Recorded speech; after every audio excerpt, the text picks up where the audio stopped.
Time flows differently when you're contemplating the vastness of space. Tonight, as you settle in and let your mind wander beyond the familiar boundaries of Earth, forget about clocks, forget about schedules, forget about time itself. We're going to explore something that has traveled farther than any human mind can truly grasp, something that carries within it the secrets of alien star systems billions of years old. On a seemingly ordinary night in July 2025, automated telescopes in Chile detected a faint speck of light moving against the backdrop of stars. Within hours, astronomers realized they had discovered something extraordinary. This wasn't just another asteroid or comet from the outer reaches of our solar system. This was a messenger from the depths of interstellar space, only the third such object ever confirmed to visit our cosmic neighborhood. They named it 3IATLAS,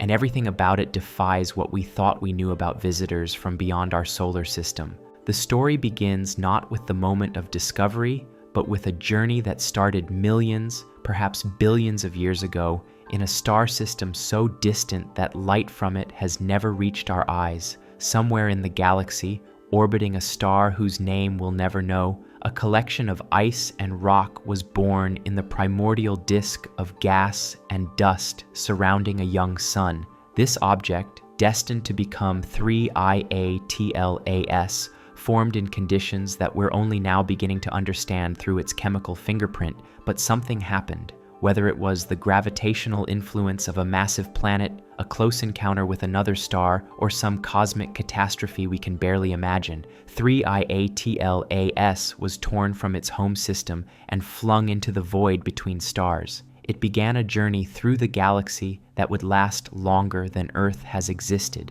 drifting through regions of space so empty that the nearest atom might be millions of kilometers away. For eons, it traveled alone through this cosmic desert, bombarded by high-energy particles from distant stars, its surface slowly altered by radiation in ways that objects in our protected solar system never experience. The vacuum of space preserved it like a frozen time capsule, carrying within its icy heart the chemical signature of another world, another time, another corner of the galaxy entirely. The discovery itself reads like a detective story written in the language of orbital mechanics. The NASA-funded Atlas telescope system in Chile's Rio Hurtado Valley was conducting its nightly sweep of the sky, hunting for potentially dangerous asteroids that might threaten Earth. The telescopes have been performing this cosmic patrol since 2015, photographing the same patches of sky repeatedly to catch objects that move against the static backdrop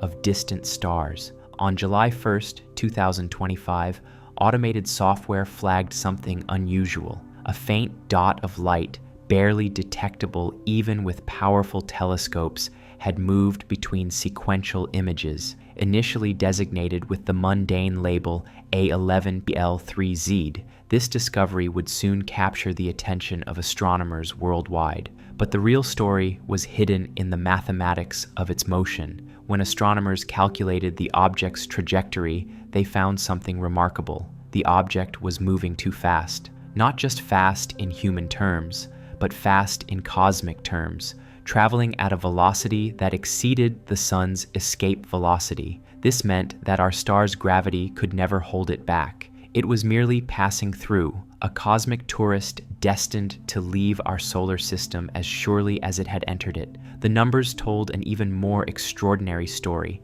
At the moment of discovery, 3IATLAS was racing through space at approximately 137,000 miles per hour relative to the sun. But this wasn't its true interstellar velocity. As it fell deeper into our solar system's gravitational well, it would accelerate even further, reaching speeds that would carry it past the sun and back into the darkness between stars. Within 24 hours of the initial detection, the astronomical community was buzzing with excitement. Observatories around the world began turning their instruments toward this tiny speck of light, and archive searches revealed that it had actually been photographed before its official discovery. The Zwicky Transient Facility at Palomar Observatory had captured it as early as June 14th, 2025, nearly 3 weeks before Atlas detected it. NASA's TESS satellite had even observed it as far back as May 7th,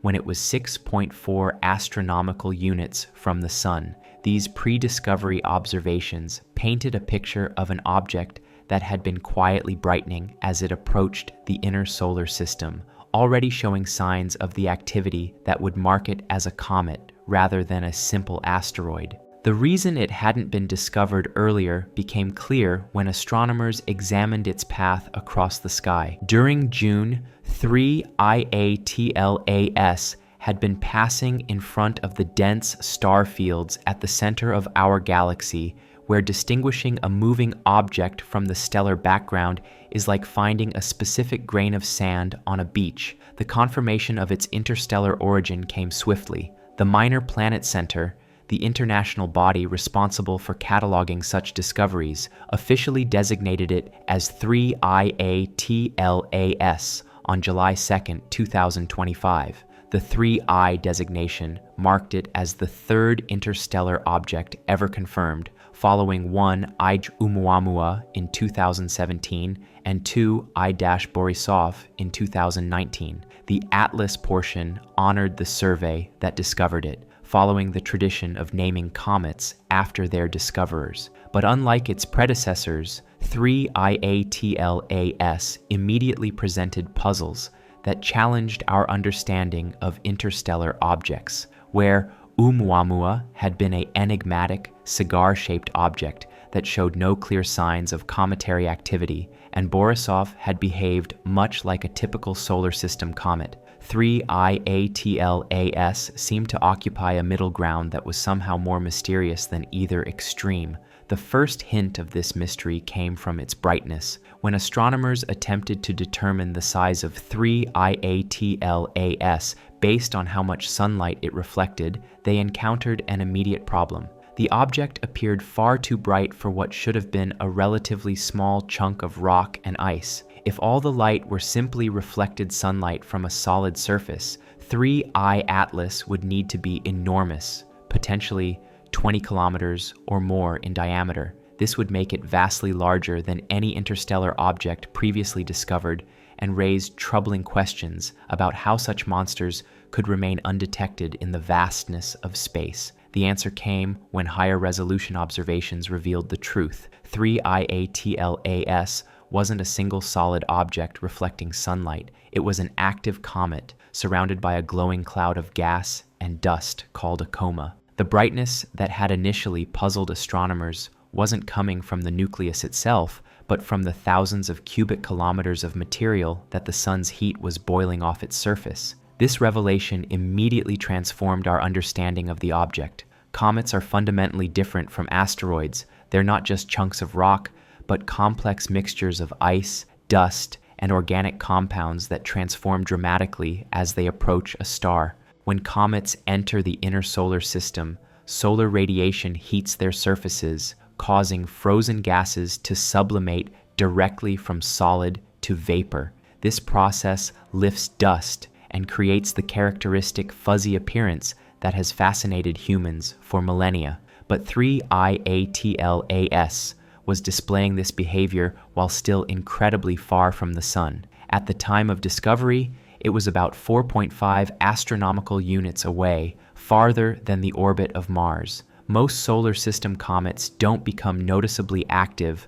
until they're much closer to the sun, typically inside the orbit of Jupiter at about 3 astronomical units. The early activity of 3 IATLAS suggested that its composition was fundamentally different from the comets we know. The first detailed images came from the Hubble Space Telescope on July 21, 2025, when the comet was 277 million miles from Earth. Hubble's sharp vision revealed a teardrop-shaped cocoon of dust streaming away from the nucleus, clear evidence of active sublimation despite the comet's distance from the sun. The images showed that while the nucleus itself was likely no more than a few kilometers across, the coma extended for tens of thousands of kilometers in all directions. These observations allowed astronomers to place better constraints on the actual size of the nucleus, Rather than the 20-kilometer giant initially suggested by brightness calculations, Hubble's data indicated that the solid core of 3IATLAS was between 440 meters and 5.6 kilometers in diameter, with the most likely size being less than 1 kilometer. This was more reasonable, but it raised new questions about why such a small object could produce such a large and bright coma. The answer lay in the comet's composition, and this is where 3IATLAS began to reveal its most extraordinary secrets. When astronomers trained spectrographs on the comet to analyze the light from its coma, they found a chemical signature unlike anything seen before. The James Webb Space Telescope, humanity's most powerful infrared observatory, observed 3IATLAS on August 6, 2025, using its near-infrared spectrograph to dissect the light from the comet's atmosphere. What Webb found was revolutionary. The coma of 3IATLAS was dominated not by water vapor, as is typical for most comets, but by carbon dioxide. The ratio of carbon dioxide to water in the coma was measured at approximately 7.6 to 1, among the highest ever observed in any comet, solar system, or otherwise. To put this in perspective, most comets have carbon dioxide to water ratios of less than 1 to 1, meaning they contain more water than carbon dioxide. 3IATLAS appeared to be almost the opposite of a normal comet. This discovery sent shockwaves through the astronomical community. Carbon dioxide becomes a gas at much lower temperatures than water ice, which explained why 3IATLAS was so active despite being far from the sun. But the abundance of carbon dioxide also provided crucial clues about where and how the comet had formed in its original star system. In planetary systems, different types of ice condense at different distances from the central star, creating what astronomers call frost lines. Close to the star, temperatures are too high for any ice to form. Further out, water ice begins to condense. Still further out, carbon dioxide ice can form, and beyond that, even more exotic ices like nitrogen and methane. The composition of 3IATLAS suggested that it had formed in the outer reaches of its parent system, beyond the carbon dioxide frost line, in a region where carbon dioxide ice was more abundant than water ice. But the discoveries didn't stop with carbon dioxide.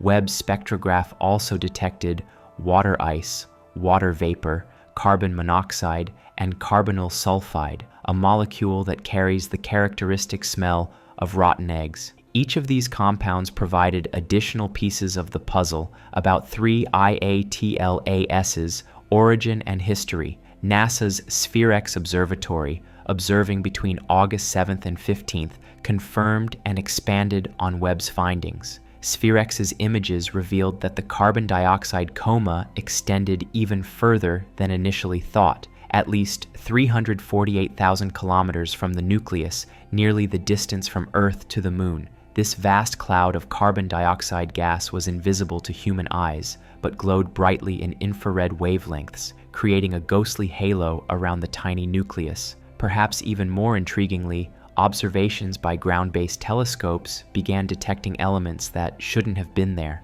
The Very Large Telescope in Chile, one of the most powerful ground-based observatories in the world, found spectral signatures of nickel vapor in the coma. This was puzzling because nickel typically requires much higher temperatures to vaporize than the comet should have been experiencing at its distance from the sun. The presence of nickel raised tantalizing possibilities. On Earth and in meteorites, nickel is almost always found in association with iron, yet the observations showed nickel without any corresponding iron signature. This suggested a previously unknown chemical process was occurring in the comet's coma, possibly involving exotic organic compounds that could selectively release nickel while keeping iron locked in solid form.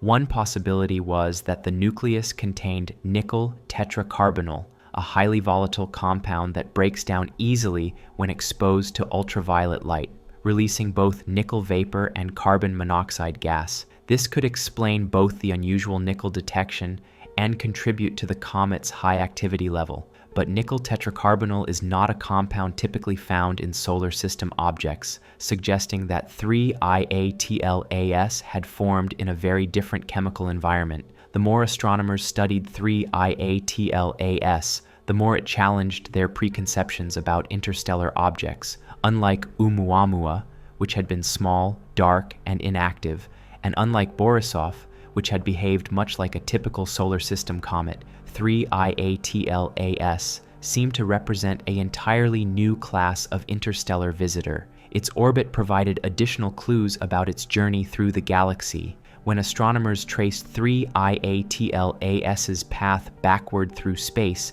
they found that it had approached the solar system from the south, from the direction of the constellation Sagittarius. This was unexpected because previous models had suggested that interstellar objects should more commonly arrive from the direction of the sun's motion through the galaxy, the solar apex in the north. The southern origin of 3-IATLAS implied either that the object was an unusually rare discovery or that astronomers' models of interstellar object populations needed revision. Perhaps objects originating from the galactic south were more common than expected, or perhaps the dynamics of ejecting objects from planetary systems were more complex than theoretical models suggested. By analyzing the object's velocity relative to the local stars, astronomers could gain insights into where in the galaxy it might have originated. When 3-IATLAS arrived at the solar system, it was moving away from the galactic center with a velocity of about 51 kilometers per second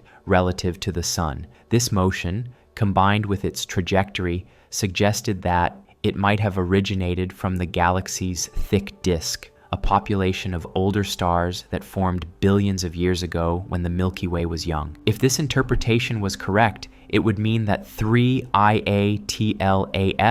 could be incredibly ancient, possibly older than our solar system itself. The thick disk contains stars that formed between 8 and 12 billion years ago, making them among the oldest stellar populations in our galaxy. A comet from such a system could preserve chemical signatures from the early universe, when the abundance of heavy elements was much lower than it is today. This possibility added an entirely new dimension to the scientific importance of 3-IATLAS. Rather than simply being a visitor from another star system, it might be a relic from a much earlier epoch in cosmic history, carrying within its frozen heart the chemical fingerprints of processes that occurred when the universe was less than half its current age. As summer turned to autumn in 2025, 3-IATLAS continued its approach toward the inner solar system, providing astronomers with increasingly detailed views of its properties. The Gemini South Telescope in Chile captured images showing the development of a distinct tail, the classical signature of an active comet. Unlike the symmetric coma surrounding the nucleus, the tail stretched away from the sun in a direction dictated by the solar wind, the stream of charged particles flowing outward from our star. The formation of this tail marked a new phase in 3-IATLAS's passage through the solar system. As the comet drew closer to the sun, increasing solar radiation was heating its surface more intensely, causing ever greater amounts of ice to sublimate into gas. The gas, carrying embedded dust particles, was then swept away by solar radiation pressure and the solar wind, creating the characteristic cometary tail that could eventually stretch for millions of kilometers. But even as 3-IATLAS became more active, it continued to surprise observers. Ground-based telescopes reported that the comet's brightness was increasing more slowly than expected for a normal comet at its distance. This suggested that either its nucleus was smaller than estimated, or that it was composed of unusually volatile materials that were exhausted quickly, or that some kind of insulating layer was limiting the sublimation rate. The mystery deepened when polarimetric observations, measurements of how light from the coma was polarized, revealed another unusual property. The degree of polarization was much higher than typically seen in solar system comets, resembling instead the polarization signatures seen in trans-Neptunian objects like Pluto. This suggested that the dust in 3-IATLAS's coma was composed of materials that had been altered by exposure to high-energy cosmic rays during its long journey through interstellar space. As September 2025 progressed, 3IATLAS entered a critical phase of its passage through the solar system. Its trajectory was carrying it closer to the Sun, but from Earth's perspective, it was also moving closer to the Sun's position in the sky. By late September, the comet would be lost in the Sun's glare, invisible to ground-based telescopes for nearly 2 months. This created a sense of urgency among astronomers. The window for detailed observations was closing, and there was no guarantee that 3IATLAS would survive its closest approach to the Sun intact. Comets are fragile objects, and the stress of rapid heating as they approach the Sun can cause them to fragment or even disintegrate completely. The previous interstellar comet, 2I Borisov, had shown signs of fragmentation during its passage through the inner solar system, and there was no reason to assume that 3IATLAS would be any more durable. The comet's closest approach to the Sun, called perihelion, was calculated to occur on October 29, 2025, at a distance of 1.36 astronomical units, roughly 203 million kilometers. This would place it between the orbits of Earth and Mars, close enough to receive significant solar heating, but not so close as to guarantee destruction. For comparison, many solar system comets pass much closer to the Sun, sometimes skimming just above the solar surface at distances of less than 1 solar radius. But the period when 3IATLAS would be hidden behind the Sun from Earth's perspective presented both challenges and opportunities. While ground-based telescopes would be unable to observe it, spacecraft positioned elsewhere in the solar system could potentially catch glimpses of the comet during its most active phase. The European Space Agency's Mars Express and ExoMars Trace Gas Orbiter were positioned to observe 3IATLAS during its close approach to Mars on October 3, 2025. From Mars's perspective, the comet would pass about 30 million kilometers away, much closer than its minimum distance to Earth. The Martian spacecraft would have better resolution views than Hubble could achieve from Earth orbit, potentially revealing details about the nucleus structure and composition that would otherwise remain hidden. Even more exciting was the possibility of observations from spacecraft positioned near Jupiter. ESA's Jupiter Icy Moons Explorer, JUICE, and NASA's Europa Clipper mission were both en route to the Jovian system, and while they were still distant from their primary destinations, their unique vantage points might allow them to observe 3IATLAS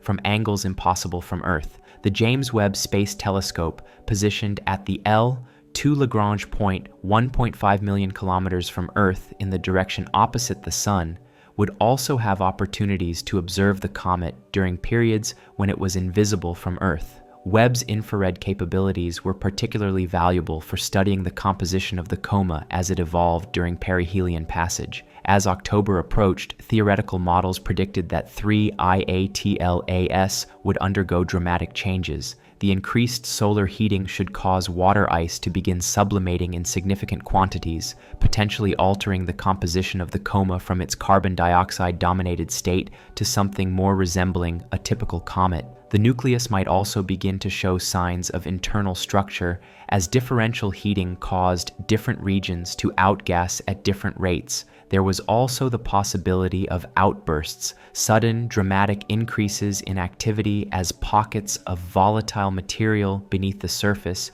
were exposed to solar heat. Such outbursts had been observed in many solar system comets and could temporarily increase a comet's brightness by several magnitudes. If 3IATLAS experienced such an event, it might become visible to amateur astronomers with small telescopes, transforming from a target for professional observatories into something that could be seen by anyone with basic equipment. The anticipation was heightened by what had happened to previous interstellar visitors. Oumuamua had remained frustratingly inactive throughout its passage, providing few clues about its composition or origin. Borisov had been more cooperative, displaying typical cometary behavior that allowed detailed spectroscopic studies, but it had also shown signs of fragmentation that limited some observations. 3IATLAS represented a middle ground, active enough to provide spectroscopic targets for composition analysis, but apparently stable enough to remain intact throughout its approach.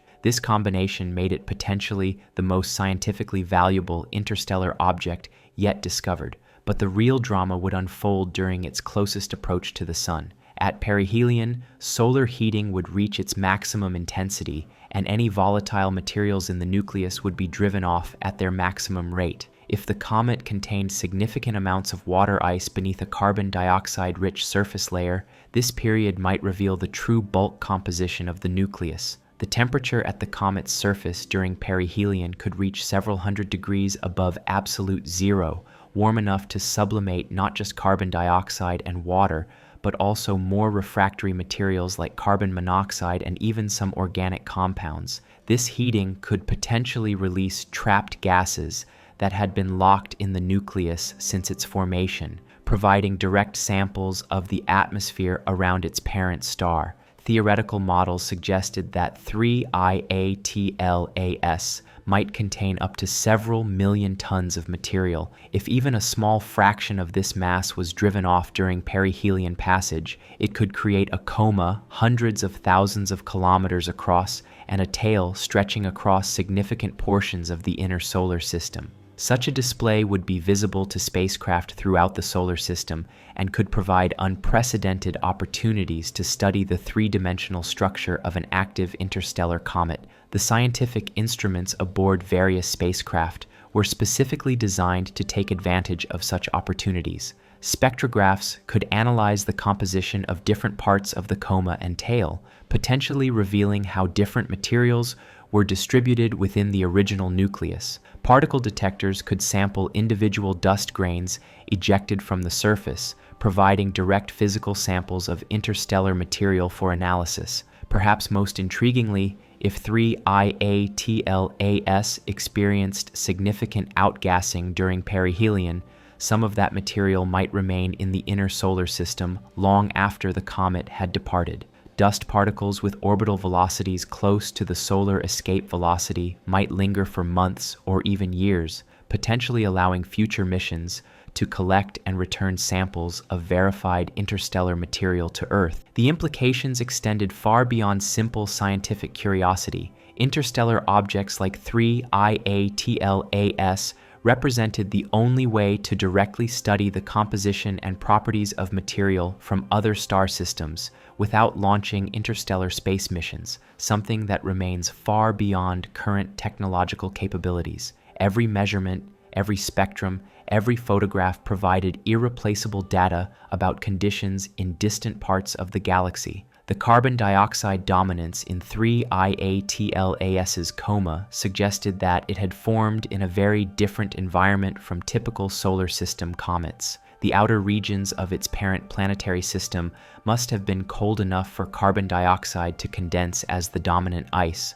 which implied either that the parent star was much cooler than our Sun, or that 3IATLAS formed much farther from its star than typical comets in our solar system. This raised fascinating questions about planetary system architectures around other stars. If 3I Atlas was representative of comets from its parent system, then that system might have had a very different distribution of volatile materials than our own solar system. Such differences could affect how planets formed and evolved in that system, potentially leading to worlds with very different atmospheric compositions and surface conditions. The presence of complex organic compounds in the nucleus could also provide clues about the potential for life in its parent system. Many of the organic molecules found in comets are the same compounds that are essential for life as we know it. If 3I Atlas contained a rich inventory of organic chemistry, it might suggest that its parent system had the chemical ingredients necessary for biological processes, but the most profound implication might be what 3IATLAS revealed about the prevalence of interstellar objects in general. For decades, astronomers had wondered how common such visitors might be. The discovery of 3 interstellar objects within 8 years suggested that they were far more abundant than previously thought. Statistical analyses based on the discovery rate suggested that at any given time, there might be dozens or even hundreds of interstellar objects within the outer solar system, most too small or too distant to detect with current telescopes. The upcoming Vera Rubin Observatory, with its ability to survey the entire visible sky every few nights, might detect 1 or 2 new interstellar objects per year, revolutionizing our understanding of these cosmic wanderers. If interstellar objects were indeed so common, it raised the possibility that Earth had been encountering them throughout its history. Some meteors that strike our atmosphere might actually be microscopic fragments of interstellar objects, carrying within them chemical signatures from distant star systems. Advanced analysis techniques might be able to identify such exotic meteorites in existing collections, opening an entirely new field of comparative planetology. The study of 3 IATLAS was also providing new insights into the dynamics of planetary system formation and evolution. The process that ejected it from its parent system, whether gravitational interactions with giant planets, stellar encounters, or something else entirely, was a fundamental part of how planetary systems evolve over cosmic time. Computer simulations suggested that every planetary system probably ejects far more material than it retains during its formation and early evolution. The comets and asteroids we see in our own solar system might represent only a small fraction of the material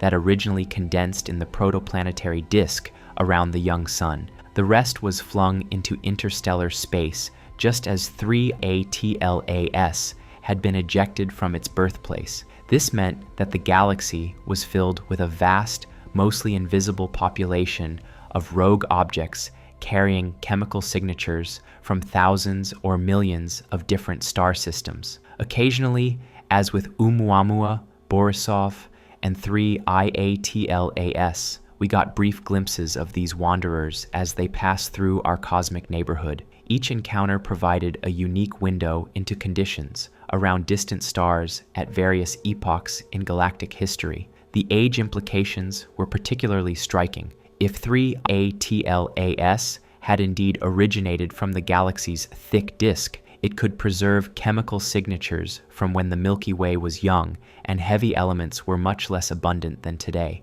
The earliest generations of stars contained almost no elements heavier than hydrogen and helium, but as they lived and died, they enriched the interstellar medium with the products of nuclear fusion and stellar explosions. A comet from the thick disk might show evidence of this early galactic chemistry, with lower abundances of heavy elements and different isotopic ratios that are typical in the modern solar system. Such differences would provide direct observational evidence for models of galactic chemical evolution, offering unprecedented insights into how the galaxy has changed over billions of years. The isotopic composition of different elements in 3 IATLAS was a particular focus of scientific interest. Isotopes are versions of the same element with different numbers of neutrons in their nuclei. The relative abundances of different isotopes can provide fingerprints of the specific nuclear processes that created them, revealing details about the stellar environments where those elements were forged. Webb's detection of carbon-13 in the carbon dioxide from 3 IATLAS was particularly significant. The ratio of carbon-13 to the more common carbon-12 isotope varies depending on the specific nuclear processes that created the carbon and the environmental conditions where the carbon dioxide formed. Comparing this ratio to what is observed in solar system objects could reveal whether the carbon in 3 IATLAS was produced by the same stellar nucleosynthesis processes that created the carbon in our own system. Similar isotopic studies could be performed for oxygen, nitrogen, sulfur, and other elements detected in the comet's coma. Each isotope ratio would provide an independent constraint on the formation conditions and evolutionary history of the comet's parent system, gradually building up a comprehensive picture of an alien world. The dust particles being ejected from 3IATLAS represented another treasure trove of information. Unlike the gas in the coma, which quickly dispersed and became difficult to study in detail, dust particles retained their structure for extended periods and could potentially be analyzed individually. Some of these particles might be pristine samples of the original solid materials that condensed in the protoplanetary disk around the parent star. Advanced analysis techniques could determine the mineralogy, crystal structure, and chemical composition of individual dust grains. Some particles might be crystalline, indicating that they had been heated to high temperatures during formation, while others might be amorphous, suggesting they had condensed directly from gas in the cold outer regions of the protoplanetary disk. The size distribution of dust particles was also scientifically valuable.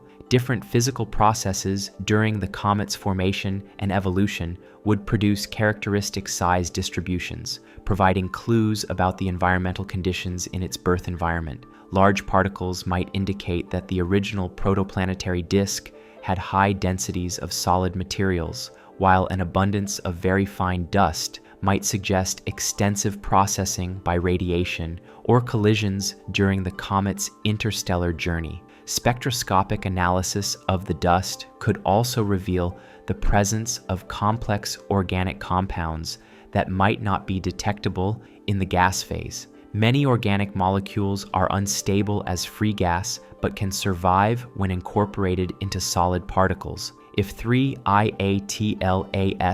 contained a diverse inventory of organic chemistry, it could provide insights into the potential for complex chemistry in its parent system. The polarization properties of light scattered by the dust had already revealed that the particles had unusual characteristics compared to typical solar system comets. The high degree of polarization suggested that the dust grains were either unusually large, had unusual shapes, or had been altered by prolonged exposure to cosmic rays during their interstellar journey. Cosmic rays, high-energy particles accelerating through interstellar space, could gradually modify the surface properties of dust grains over millions of years. This space-weathering process might create surface coatings or alter the crystal structure of minerals in ways that would be detectable through spectroscopic and polarimetric observations. Such modifications could serve as chronometers, providing estimates of how long 3IATLAS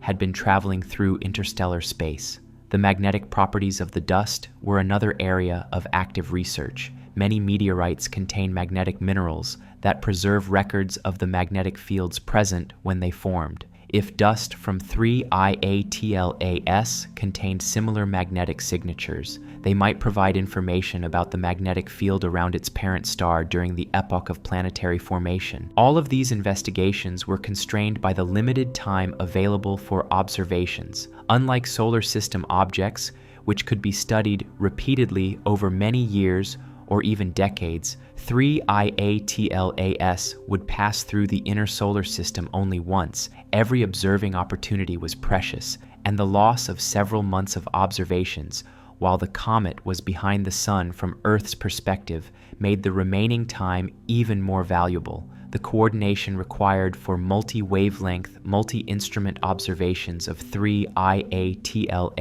represented one of the most complex astronomical campaigns ever undertaken for a single object. Telescopes on the ground and in space had to be scheduled months in advance, with careful consideration of the changing geometry as the comet moved along its orbit. Ground-based observatories in both hemispheres were involved, taking advantage of the fact that 3IATLAS's orbital inclination made it visible from both northern and southern latitudes. The Very Large Telescope and Gemini South in Chile, the Keck telescopes in Hawaii, and numerous other facilities were all part of the coordinated observing campaign.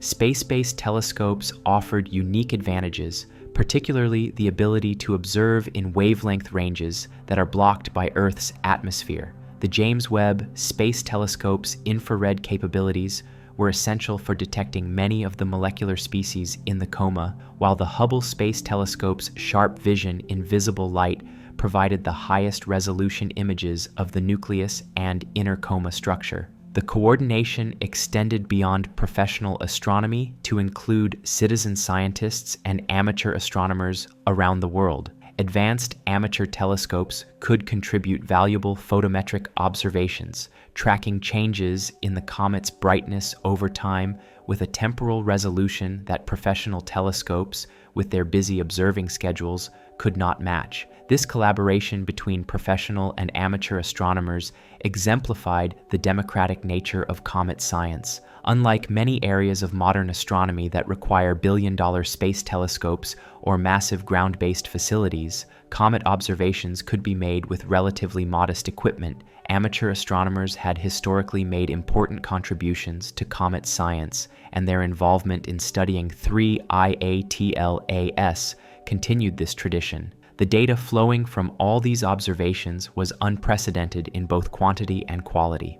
Gigabytes of spectra, images, and photometric measurements were being collected every night, creating one of the most comprehensive datasets ever assembled for a single comet. The analysis of this information would likely continue for years after 3IATLAS had departed the solar system. Artificial intelligence and machine learning techniques were being employed to extract maximum information from the observations. Subtle patterns in spectra that might be missed by human analysts could be identified by algorithms trained to recognize the signatures of specific molecules or physical processes. These techniques were particularly valuable for identifying trace compounds present in very small quantities in the coma. The theoretical interpretation of the observations required sophisticated computer models that could simulate the physical and chemical processes occurring in the comet's nucleus and coma. These models had to account for the complex interplay between solar heating, sublimation of different types of ice, dust entrainment, gas dynamics, and radiation pressure that determined the appearance and behavior of the comet.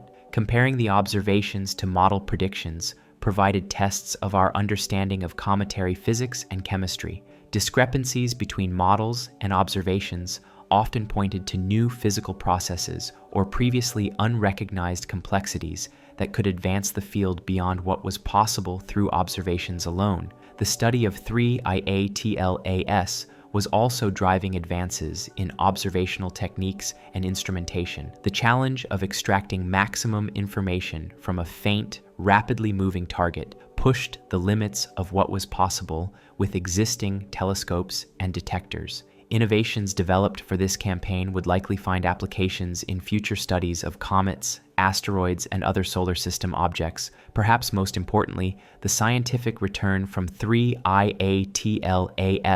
was transforming our perspective on the solar system's place in the galaxy. Rather than being an isolated oasis of familiar objects, our cosmic neighborhood was revealed to be a crossroads where material from throughout the galaxy occasionally passed through, carrying with it the chemical signatures of alien worlds. This realization had profound implications for astrobiology, the search for life beyond Earth. If interstellar objects were common, they represented a mechanism for distributing organic compounds and potentially even microscopic life forms between star systems. The hypothesis of panspermia, which suggests that life could spread throughout the galaxy via such objects, gained new credibility with the discovery that interstellar visitors were far more frequent than previously imagined. The organic chemistry detected in 3IATLAS, while not evidence for life itself, demonstrated that complex carbon-based molecules could survive the harsh conditions of interstellar space for millions or billions of years. This suggested that if life had ever emerged in its parent system, some of its molecular signatures might still be preserved in the comet's nucleus. Future missions to intercept and study interstellar objects could potentially detect such biosignatures, providing the first direct evidence for life beyond our solar system. While no such missions were currently planned, the scientific value demonstrated by 3IATLAS would likely motivate the development of rapid response spacecraft that could be launched on short notice to rendezvous with newly discovered interstellar visitors. The technology required for such missions would push the boundaries of spacecraft design and propulsion systems. Interstellar objects typically have short residence times in the inner solar system and follow trajectories that are difficult to intercept with conventional propulsion. New technologies like solar sails, ion drives, or even more exotic propulsion concepts might be necessary to enable close-up studies of these cosmic messengers. As the scientific community continued to analyze the growing dataset from 3IATLAS, new discoveries emerged almost daily. Each spectrum revealed additional molecular species in the coma. Each image showed new details of the dust distribution, and each photometric measurement added to the understanding of how the comet's activity varied with time and distance from the sun. The discovery of nickel vapor in the coma, confirmed by multiple independent observations, remained one of the most puzzling aspects of 3IATLAS. The mechanism responsible for releasing nickel at temperatures far below its normal sublimation point suggested chemical processes that were not known to occur in typical solar system comets. This finding alone would likely spawn years of laboratory experiments and theoretical modeling aimed at understanding the exotic chemistry occurring in interstellar objects. The extended carbon dioxide coma observed by SPREX provided another avenue for investigation. The size and structure of this invisible atmosphere could reveal details about the gas dynamics in the vicinity of the nucleus, potentially showing how different regions of the nucleus were contributing to the overall outgassing. Such information could constrain models of the internal structure and composition distribution within the nucleus. The interaction between the solar wind and 3IATLAS's extended atmosphere was another area of active research. As charged particles from the sun encountered the neutral gas in the coma, they could create ionized regions that would be detectable through their characteristic spectral signatures. The study of these interactions could provide insights into how the solar wind had evolved over the solar system's history and how it compared to stellar winds from other types of stars. Radio telescopes were also turning their attention to 3IATLAS, searching for emission from molecules that were not detectable at optical or infrared wavelengths. Some organic compounds and molecular ions produce characteristic radio emissions that could be detected even if they were present in very small quantities. Such observations could reveal the presence of complex chemistry that was invisible to other types of telescopes. The comparison between 3IATLAS and its two interstellar predecessors continued to yield insights into the diversity of objects that exist in interstellar space. Each of the three confirmed interstellar visitors had shown dramatically different properties. Oumuamua was inactive and unusually elongated. Borisov was a typical appearing comet with normal composition, and 3IATLAS was hyperactive with exotic chemistry. This diversity suggested that the population of interstellar objects was far more varied than had been anticipated. Rather than representing a single class of cosmic debris, interstellar visitors might include objects from many different types of parent systems, ejected at different epochs in galactic history and subsequently modified by different environmental processes during their journeys through space. The statistical implications were staggering.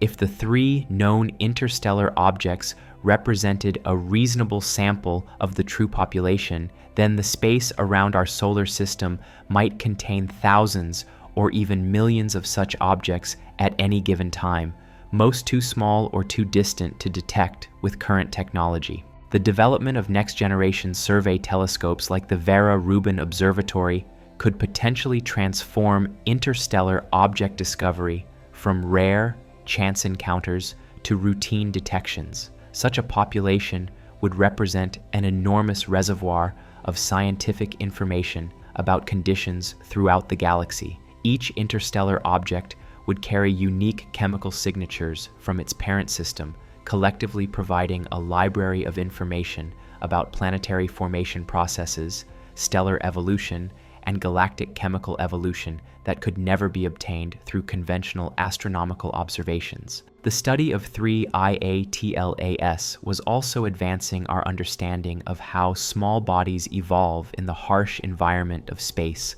the prolonged exposure to cosmic rays, ultraviolet radiation, and micrometeorite impacts during its interstellar journey had likely modified the surface composition and structure in ways that were only beginning to be understood. These space weathering processes could explain some of the unusual properties observed in 3IATLAS, such as the high polarization of scattered light from its dust, and the unusual relative abundances of different molecular species in its coma. Understanding how such modifications occurred could provide insights into the surface properties of other objects that had experienced similar environments, including some asteroids and comets in the outer solar system. The implications extended to our understanding of how planets and other large bodies evolved over cosmic time. If space weathering could significantly modify the chemistry and physical properties of objects exposed to the interstellar environment, similar processes might have affected the early Earth and other planets during periods when the solar system was less shielded from external radiation. As autumn progressed and 3IATLAS approached its closest point to the Sun, the intensity of observations increased. Every clear night at major observatories around the world included at least some time devoted to monitoring the comet's changing properties.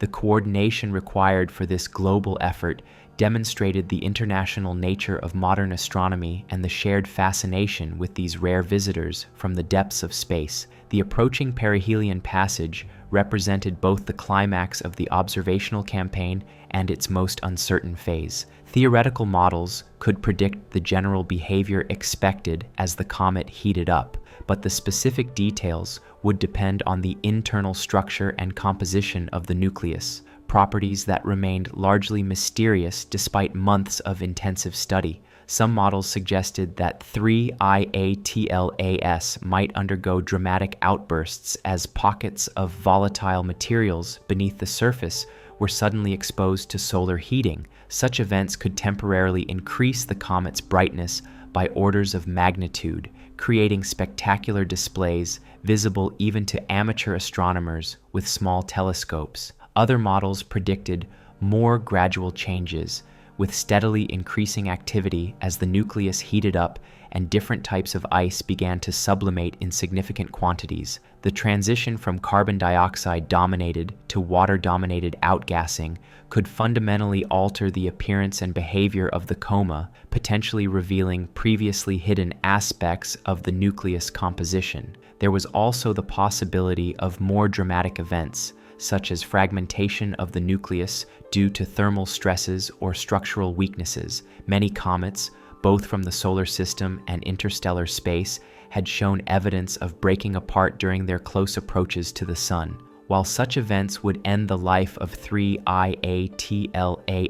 as an intact object, they could also provide unprecedented insights into its internal structure and composition. The scientific community was prepared for any of these scenarios, with observing plans developed for a wide range of possible outcomes. If the comet brightened dramatically, additional telescope time could be rapidly allocated to take advantage of the improved observing conditions. If it fragmented, specialized programs would trace the evolution of individual fragments and analyze their different compositions. Even if 3ATLAS survived perihelion intact and continued on its trajectory out of the solar system, the observations would continue for as long as the comet remained detectable. Its behavior as it receded from the Sun would provide additional constraints on its composition and structure, while also serving as a test of models developed to explain its earlier evolution. The legacy of 3IATLAS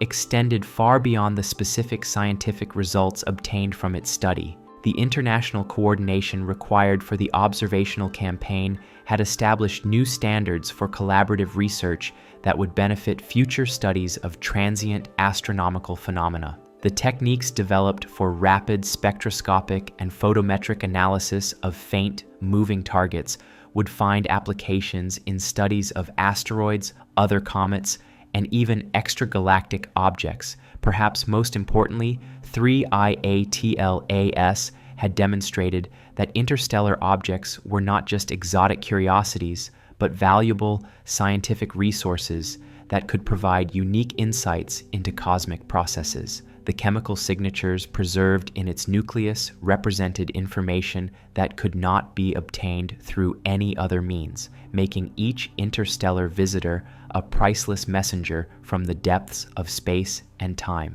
The story of 3IATLAS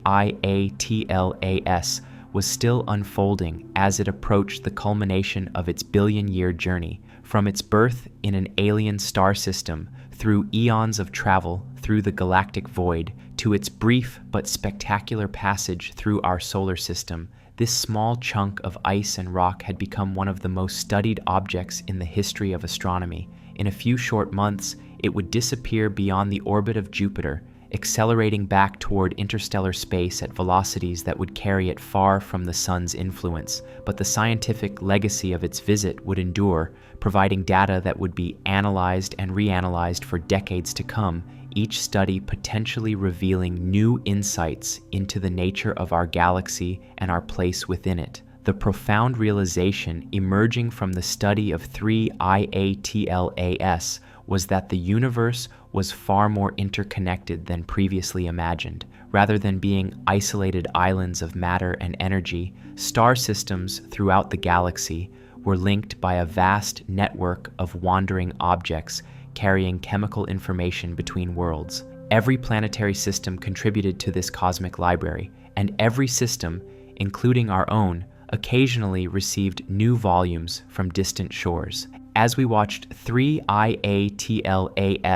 race toward its appointment with the sun, we were witnessing not just the passage of an ancient relic, but a glimpse into the fundamental processes that shaped our galaxy and continue to influence the evolution of worlds throughout the cosmos. In its fading light, we could see reflections of alien suns and alien worlds, reminders that we are all part of a vast, interconnected cosmic community. The story of 3IATLAS reminded us that sometimes the most profound discoveries come not from looking outward to distant galaxies or inward to the smallest particles, but from paying attention to the unexpected visitors that occasionally grace our cosmic neighborhood. In their brief passages through our solar system, these messengers from the deep carry treasures of knowledge that illuminate not just their own exotic histories, but our shared heritage as children of the galaxy. But the implications of 3IATLAS extended far beyond what any single observation could reveal. Each measurement, each spectrum, each photograph was a piece of a vast cosmic puzzle that astronomers were only beginning to assemble. The true significance of this interstellar visitor might not become clear for decades as new theoretical frameworks emerged to explain its unusual properties and as additional interstellar objects were discovered for comparison. The sheer improbability of 3IATLAS's detection highlighted how much we still didn't know about the galaxy around us. For this object to be visible from Earth, a precise chain of cosmic circumstances had to align across billions of years. Its parent star had to form with the right composition in the right part of the galaxy. Planetary formation had to proceed in just the right way to create objects rich in carbon dioxide ice. Gravitational dynamics had to eject 3IATLAS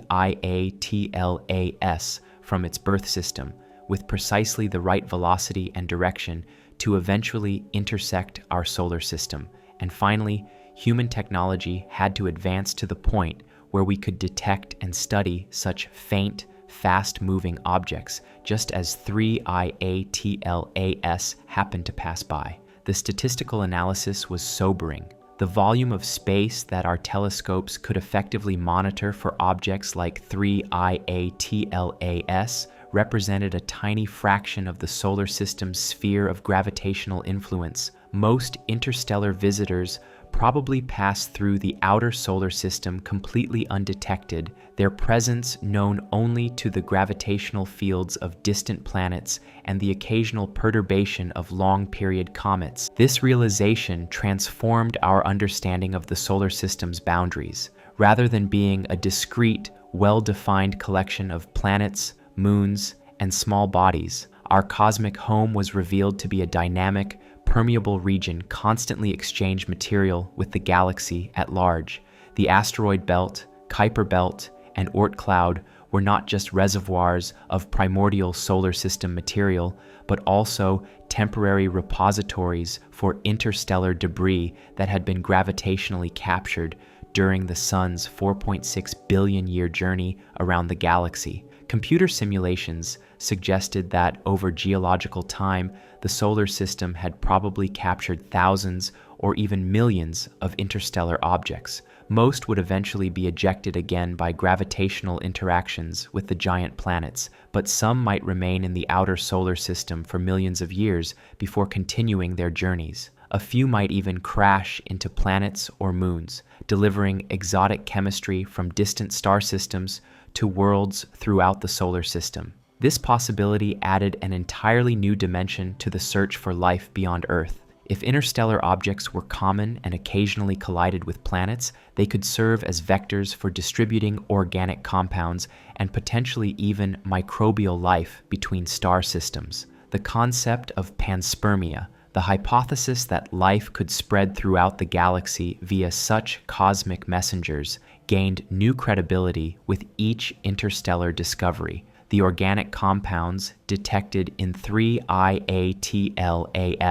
while not evidence of life itself, demonstrated that complex carbon chemistry could survive the harsh conditions of interstellar space. The molecule carbonyl sulfide, with its distinctive rotten egg odor, was particularly intriguing because it was commonly produced by biological processes on Earth. While there were also non-biological ways to create this compound, its presence in an interstellar object suggested that the chemical ingredients for life might be more widely distributed throughout the galaxy than previously thought. The isotopic composition of these organic compounds would be crucial for understanding their origin. Different stellar nucleosynthesis processes produced characteristic isotope ratios, and biological processes on Earth were known to prefer certain isotopes over others. If future analysis revealed isotope ratios in 3IATLAS that differed significantly from solar system norms, it would provide strong evidence that the compounds had indeed originated in an alien star system with different stellar evolution history. The detection of water ice alongside carbon dioxide in the comet's nucleus raised questions about the history of water in the galaxy. Water was one of the most common molecules in the universe, forming wherever hydrogen and oxygen were present under the right conditions. But the specific deuterium to hydrogen ratio in water varied depending on the environment where it formed, creating a fingerprint that could reveal the cosmic history of the water molecules. If the water in 3IATLAS had a deuterium ratio significantly different from Earth's oceans, it would suggest that water formation processes around other stars proceeded differently than they had in our solar system. Such differences could provide insights into the conditions around the comet's parent star and the processes that governed planetary formation in that distant system. The more astronomers studied 3IATLAS, the more it challenged fundamental assumptions about planetary system evolution. The traditional model suggested that most of the material in a protoplanetary disk either became incorporated into planets or was ejected from the system entirely during the early phases of formation. But the survival of objects like 3IATLAS implied that significant amounts of material could remain in loosely bound orbits for billions of years before eventually being ejected. This revised understanding had implications for the architecture of planetary systems throughout the galaxy. If long-term reservoirs of primitive material were common around other stars, they could continue to influence planetary evolution long after the initial formation phase was complete. Late-arriving comets and asteroids could deliver water, organic compounds, and other materials to planets billions of years after their formation, potentially triggering new episodes of geological activity or even biological evolution. The study of 3IATLAS was also revealing new aspects of how small bodies evolved in the interstellar medium. The prolonged exposure to cosmic rays during its journey had likely modified the molecular structure of organic compounds in ways that were only beginning to be understood. High-energy particles could break chemical bonds, create new compounds, and alter isotope ratios through nuclear reactions. These space weathering processes could explain some of the unusual spectroscopic features observed in 3IATLAS. Compounds that appeared exotic when compared to solar system standards might actually be familiar molecules that had been altered by millions of years of cosmic ray exposure. Understanding these modification processes could provide insights into the age of interstellar objects and the environments they had encountered during their journeys. The magnetic field history of 3IATLAS was another area of active investigation. As it traveled through the galaxy, the comet would have encountered regions with vastly different magnetic field strengths and orientations. The galactic magnetic field, stellar winds from nearby stars, and shock waves from supernovae could all have left signatures in magnetic minerals within the nucleus. If such magnetic records could be recovered and analyzed, they might provide a unique chronology of the comet's passage through different galactic environments. This could reveal information about the structure and evolution of magnetic fields in the local region of the galaxy, phenomena that were impossible to study through conventional astronomical observations. The thermal history of 3IATLAS during its interstellar journey was equally fascinating to contemplate. For most of its billion-year trek through space, the comet had existed at temperatures only a few degrees above absolute zero, preserved in a deep freeze that was even more extreme than the conditions in the outer solar system. This ultra-cold storage had likely prevented many chemical reactions from occurring, creating a time capsule of conditions in its parent protoplanetary disk. But the journey had not been entirely static. Passage near other stars, encounters with interstellar shock waves, and heating from the decay of radioactive elements could have periodically warmed portions of the nucleus, allowing limited chemical evolution to occur. Understanding these thermal episodes could provide insights into the galactic environments that 3IATLAS had encountered, and the processes that had shaped its current composition. The gravitational history was equally complex. During its long journey, 3IATLAS had probably passed near dozens of other stars, each encounter slightly altering its trajectory and velocity. Some of these encounters might have brought it close enough to other planetary systems to interact gravitationally with giant planets, or even pass through the outer regions of other cometary reservoirs. Such interactions could have modified not just the comet's trajectory, but also its rotational state, internal structure, and surface composition. Close encounters with massive objects could have induced tidal stresses that cracked the nucleus or caused subsurface layers to shift. These ancient deformations might still be detectable in the current structure and activity patterns of the comet. The possibility that 3IATLAS had visited other star systems during its journey added another layer of scientific intrigue. If it had passed through another planetary system recently enough to be affected by that encounter, it might carry chemical or physical signatures from that system as well as its birthplace. Distinguishing between such influences would require extremely detailed analysis, but could potentially provide information about multiple alien worlds within a single object. The rotational period of 3IATLAS remained poorly constrained despite months of observations. Unlike many solar system comets, which showed clear periodic variations in brightness as they rotated, 3IATLAS maintained relatively steady brightness that made rotation detection challenging. This could indicate either that the nucleus was nearly spherical, that its surface composition was unusually uniform, or that it was rotating very slowly.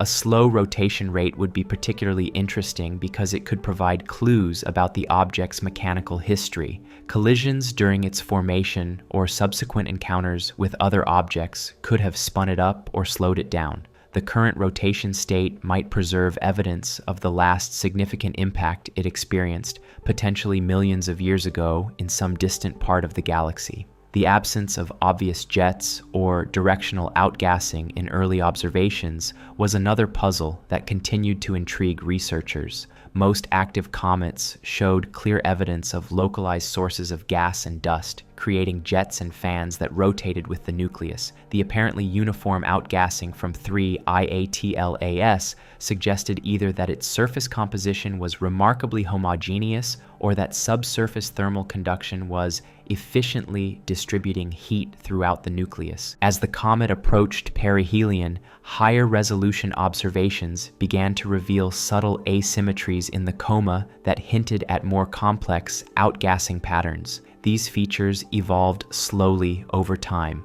suggesting that different regions of the nucleus were beginning to respond to increasing solar heating at different rates. The gradual emergence of structure in the coma provided the first direct evidence for compositional variations within the nucleus. The dust-to-gas ratio in 3IATLAS's coma was another parameter that distinguished it from typical solar system comets. Early observations suggested that the comet was producing relatively little dust compared to the amount of gas being released. This could indicate that the nucleus had a different internal structure than solar system comets, with gas-rich regions that were not mechanically connected to dust-rich areas. Alternatively, the unusual dust properties might result from the prolonged exposure to interstellar radiation during the comet's journey. Cosmic ray bombardment could have altered the mechanical strength of dust grains, making them more likely to fragment into particles too small to be detected by ground-based telescopes. Such modification could explain both the low apparent dust production and the unusual polarization properties of the material that was observed. The search for complex organic molecules in 3IATLAS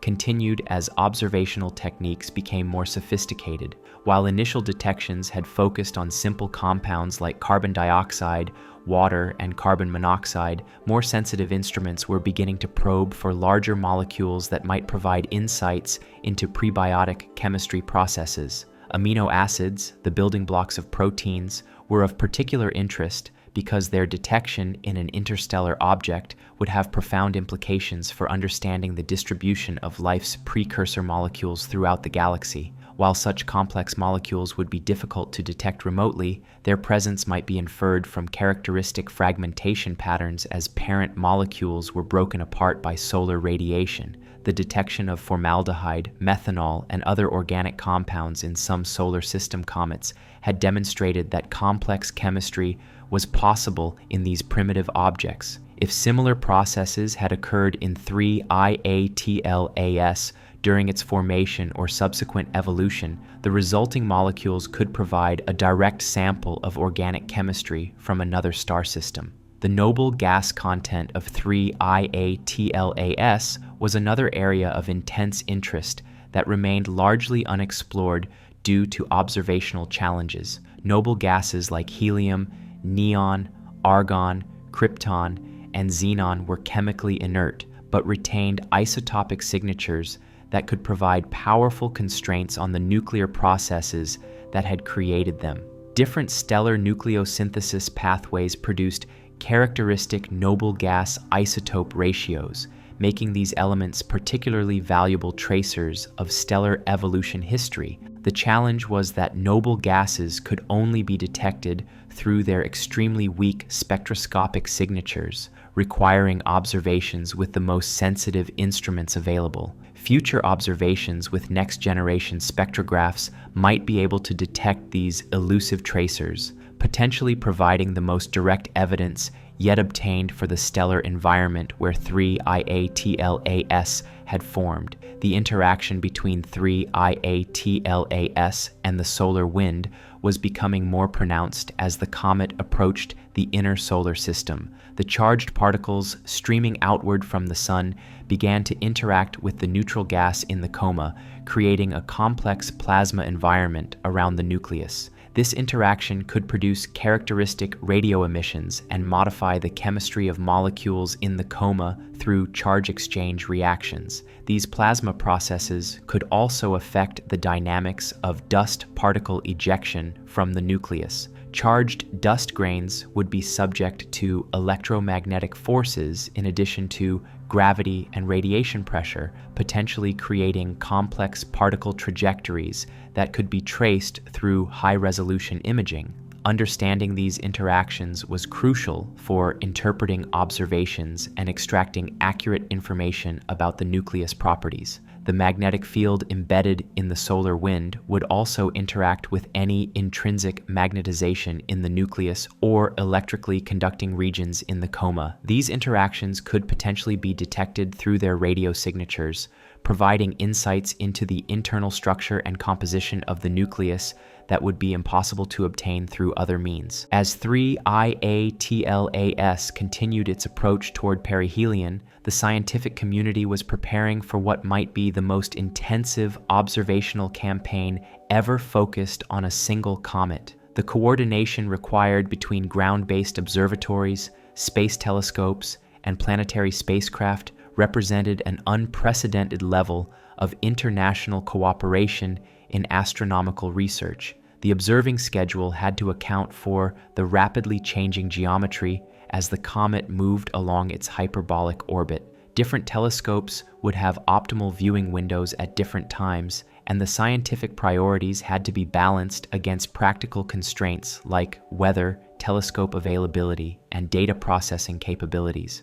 Real-time coordination was essential because the comet's behavior was not entirely predictable. If 3I Atlas experienced sudden outbursts or fragmentation events, observing plans would need to be rapidly revised to take advantage of changing conditions. Communication networks had been established between observatories worldwide to ensure that important discoveries could be shared immediately and follow-up observations, coordinated within hours. The data analysis pipeline was equally complex, involving sophisticated algorithms for extracting scientific information from images and spectra in near real time. Machine learning techniques were being employed to identify subtle features that might be missed by human analysts, while automated processing systems enabled rapid characterization of the comet's changing properties. The challenge of maintaining data quality and calibration across multiple instruments and observing sites required careful attention to standardization and cross-validation procedures. Each telescope had its own instrumental characteristics and observing conditions, and reconciling measurements from different sources required detailed understanding of systematic effects and measurement uncertainties. The theoretical interpretation of observations was advancing in parallel with data collection, as new models were developed to explain the unusual properties of 3IATLAS. These models had to account for the complex physics of sublimation, gas dynamics, dust entrainment, and radiation transfer in an environment very different from typical solar system comets. The high carbon dioxide content required modifications to standard cometary models that were primarily designed for water-dominated objects. Carbon dioxide sublimated at much lower temperatures than water, creating different thermal gradients within the nucleus and different gas flow patterns in the coma. Understanding these processes was essential for extracting accurate composition and structure information from spectroscopic observations. The unusual chemistry detected in 3IATLAS was also driving advances in laboratory astrophysics, as researchers attempted to reproduce the exotic conditions that might exist in the comet's nucleus and coma. High-pressure, low-temperature experiments were being conducted to understand how different types of ice behaved under conditions relevant to interstellar objects. These laboratory studies were revealing unexpected complexities in the phase, behavior, and chemical reactivity of mixed ices under extreme conditions. The results were being incorporated into theoretical models to improve predictions of how 3IATLAS would behave as it continued to approach the Sun. The broader implications of 3IATLAS for understanding galactic chemical evolution were becoming clearer as more data accumulated. The isotopic ratios and molecular abundances observed in the comet provided direct samples of material from a potentially very different stellar environment, offering unprecedented opportunities to test models of how chemical complexity had evolved throughout the galaxy's history. If 3I Atlas had indeed originated from the galaxy's thick disk, its composition could provide constraints on the metallicity and nucleosynthesis processes that were active billions of years ago. The thick disk represented a population of stars that formed when the galaxy was young and turbulent, with very different chemical enrichment processes than were active in the modern galactic disk. The The survival of complex molecules and delicate ice structures throughout such an extended journey also provided insights into the stability of organic chemistry under extreme conditions. This information was relevant not just for understanding interstellar objects, but also for assessing the potential for complex chemistry to develop and persist in other extreme environments throughout the universe. The implications for the search for extraterrestrial life were particularly intriguing. If complex organic molecules could survive billion-year journeys through interstellar space, then the chemical ingredients for life might be more widely distributed throughout the galaxy than previously thought. Interstellar objects could serve as vectors for distributing these crucial compounds between star systems, potentially facilitating the emergence of life in environments that might otherwise lack the necessary chemical complexity. The study of 3IATLAS was also providing new perspectives on the role of small bodies in planetary system evolution. Rather than being just passive debris left over from formation processes, objects like 3IATLAS demonstrated that small bodies could serve as active agents of chemical and physical evolution, carrying material between different environments over cosmic time scales. This realization was changing how astronomers thought about the boundaries between planetary systems. Rather than being discrete, isolated collections of objects, planetary systems were revealed to be dynamic, interconnected components of a galactic ecosystem where material was constantly exchanged between different stellar environments. The detection techniques being developed for studying 3IATLAS were also advancing capabilities for discovering and characterizing future interstellar visitors. Improved algorithms for identifying moving objects in large sky surveys, more sensitive spectrographic techniques for analyzing faint targets, and better theoretical models for predicting behavior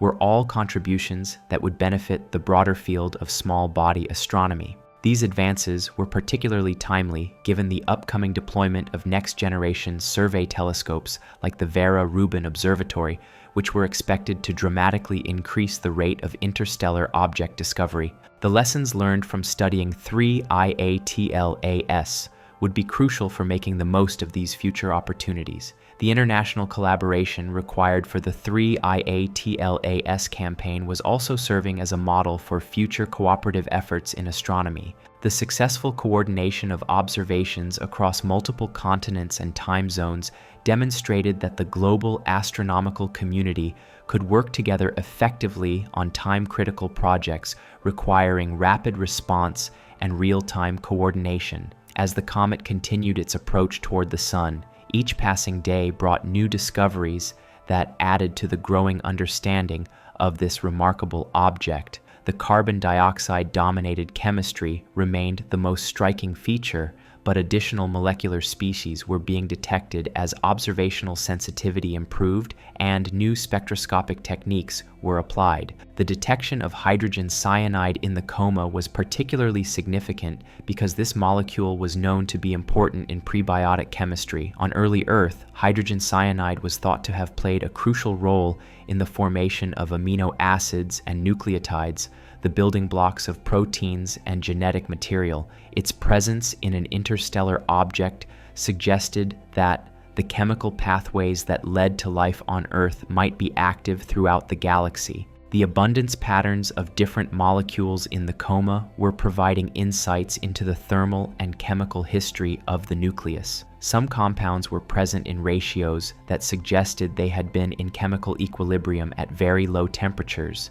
consistent with formation in the outer regions of a protoplanetary disk. Other molecules showed evidence of subsequent chemical processing, possibly during the interstellar journey or due to internal heating from radioactive decay. The temporal evolution of these chemical signatures was equally revealing. As 3IATLAS approached the Sun and different regions of the nucleus reached sublimation temperatures, the relative abundances of different molecules in the coma were changing in ways that reflected the internal structure and composition gradients within the nucleus. These changes were providing the first direct observational evidence for the layered structure that theoretical models had predicted for interstellar objects. The outer layers, which had been most exposed to cosmic ray bombardment during the interstellar journey, appeared to have different compositions than deeper regions that had been shielded from external influences.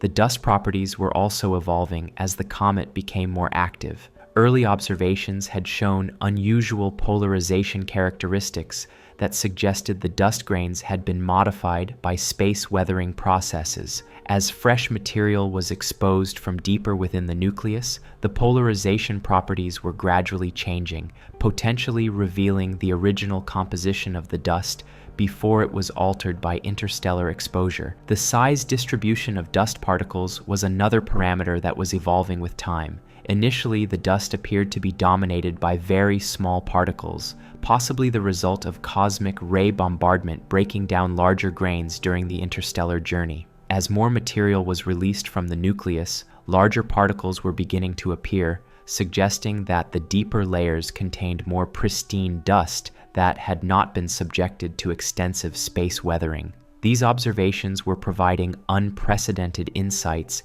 into the structure and evolution of interstellar objects, information that could only be obtained through detailed study during their brief passages through the inner solar system. Each measurement was irreplaceable, representing a unique opportunity to sample material from another star system under conditions that allowed detailed analysis. The coordination between different observational facilities was revealing complementary aspects of the comet's properties that could not be understood through any single technique. Radio telescopes were detecting molecular emissions that were invisible to optical instruments, while infrared observations were revealing thermal signatures that provided constraints on the nucleus size and structure. The combination of different wavelength regimes was particularly powerful for understanding the three-dimensional structure of the coma. Different molecules were distributed at different distances from the nucleus,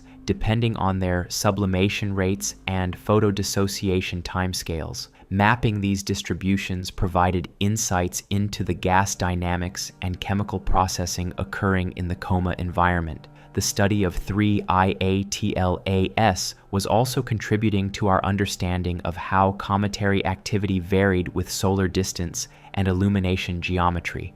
Unlike solar system comets, which had been observed over multiple orbits and at various distances, 3IATLAS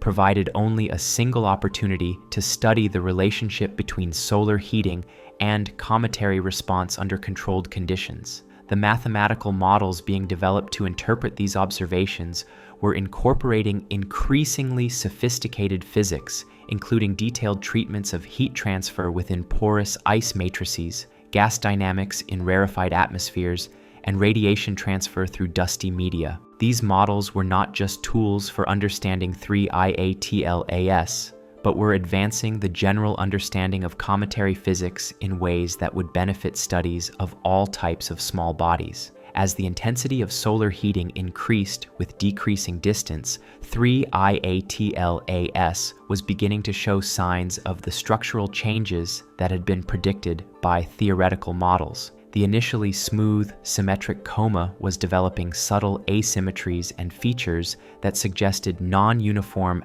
outgassing from different regions of the nucleus surface. These emerging patterns were providing the first direct observational evidence for the internal structure of the nucleus. Different regions appeared to be responding to solar heating at different rates, suggesting variations in composition, thermal conductivity, or structural properties that reflected the complex history of the object's formation and evolution. The spectroscopic signatures of water vapor were finally becoming detectable as the nucleus temperature increased sufficiently to sublimate significant amounts of water ice. This transition from carbon dioxide dominated to mixed composition outgassing was occurring exactly as theoretical models had predicted, providing validation for the physical understanding of cometary processes. But even as water became more prominent in the coma, the overall composition remained dramatically different from typical solar system comets.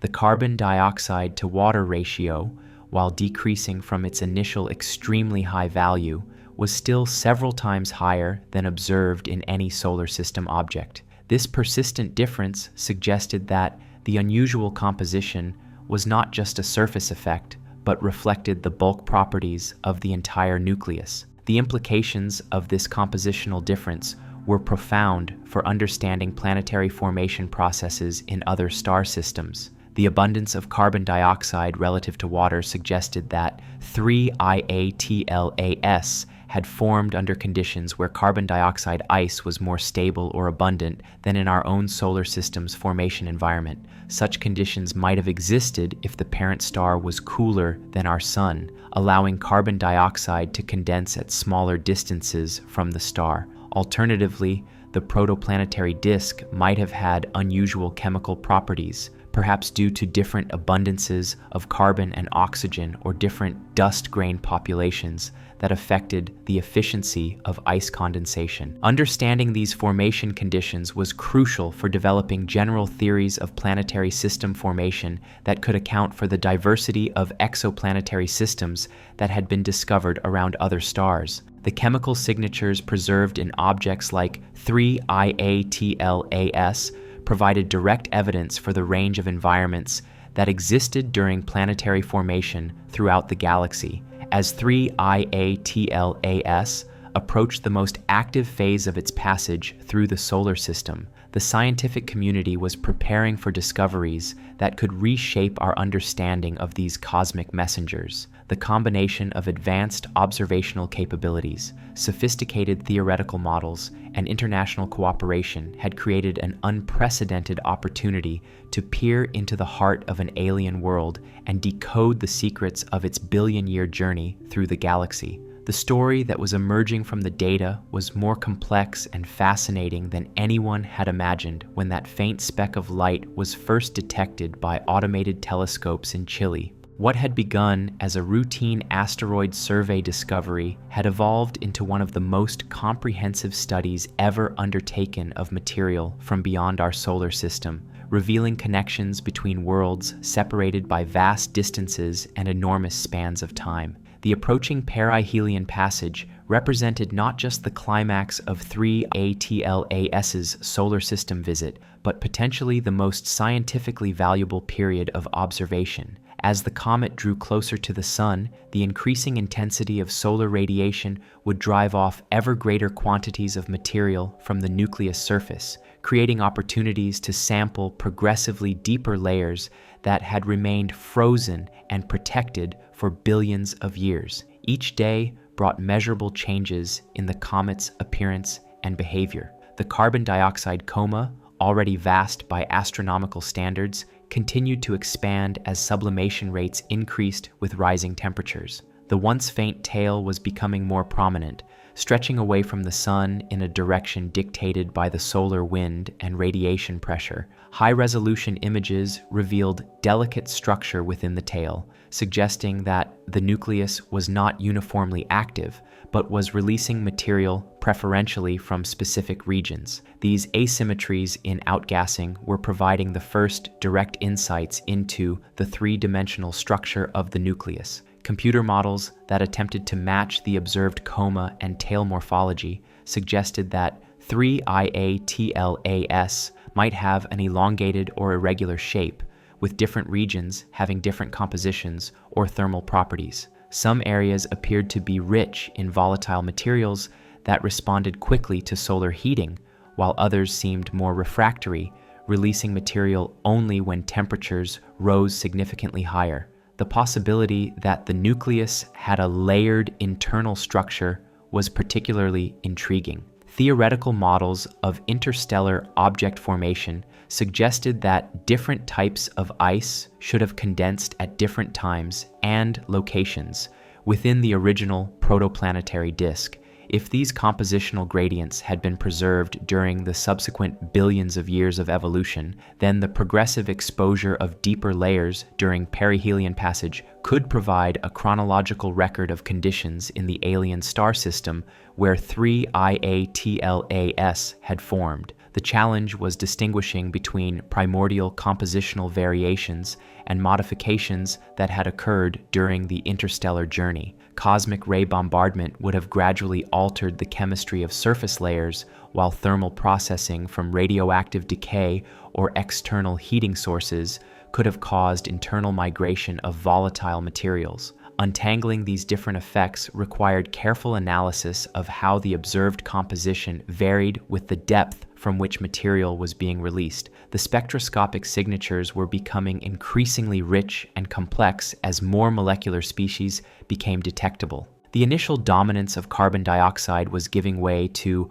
a more diverse mixture that included increasing amounts of water vapor, carbon monoxide, hydrogen cyanide, and a growing list of organic compounds. Each new detection added another piece to the puzzle of three IATLAS's formation and evolution history. The detection of methanol in the coma was particularly significant because this molecule was known to form through specific chemical pathways that required particular temperature and radiation conditions. On Earth, methanol was produced both biologically and through industrial processes, but in space it typically formed through the irradiation of methane-rich ices by cosmic rays or ultraviolet light. The presence of methanol in 3-ATLAS suggested that such irradiation processes had been active during either its formation or its subsequent evolution. Even more intriguing was the tentative detection of formaldehyde, another organic molecule that played important roles in prebiotic chemistry. Formaldehyde could polymerize under the right conditions to form more complex organic compounds, including some of the building blocks of biological molecules. While its detection in 3-IATLAS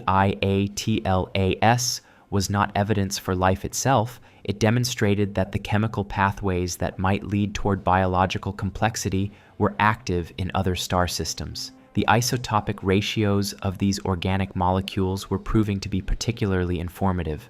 Different stellar nucleosynthesis processes produced characteristic ratios of isotopes, like carbon-12 to carbon-13 and nitrogen-14 to nitrogen-15. By measuring these ratios in molecules from 3-IATLAS, astronomers could constrain the types of stars that had contributed heavy elements to its parent system and the specific nuclear processes that had created those elements. The preliminary measurements suggested that some isotope ratios in 3-IATLAS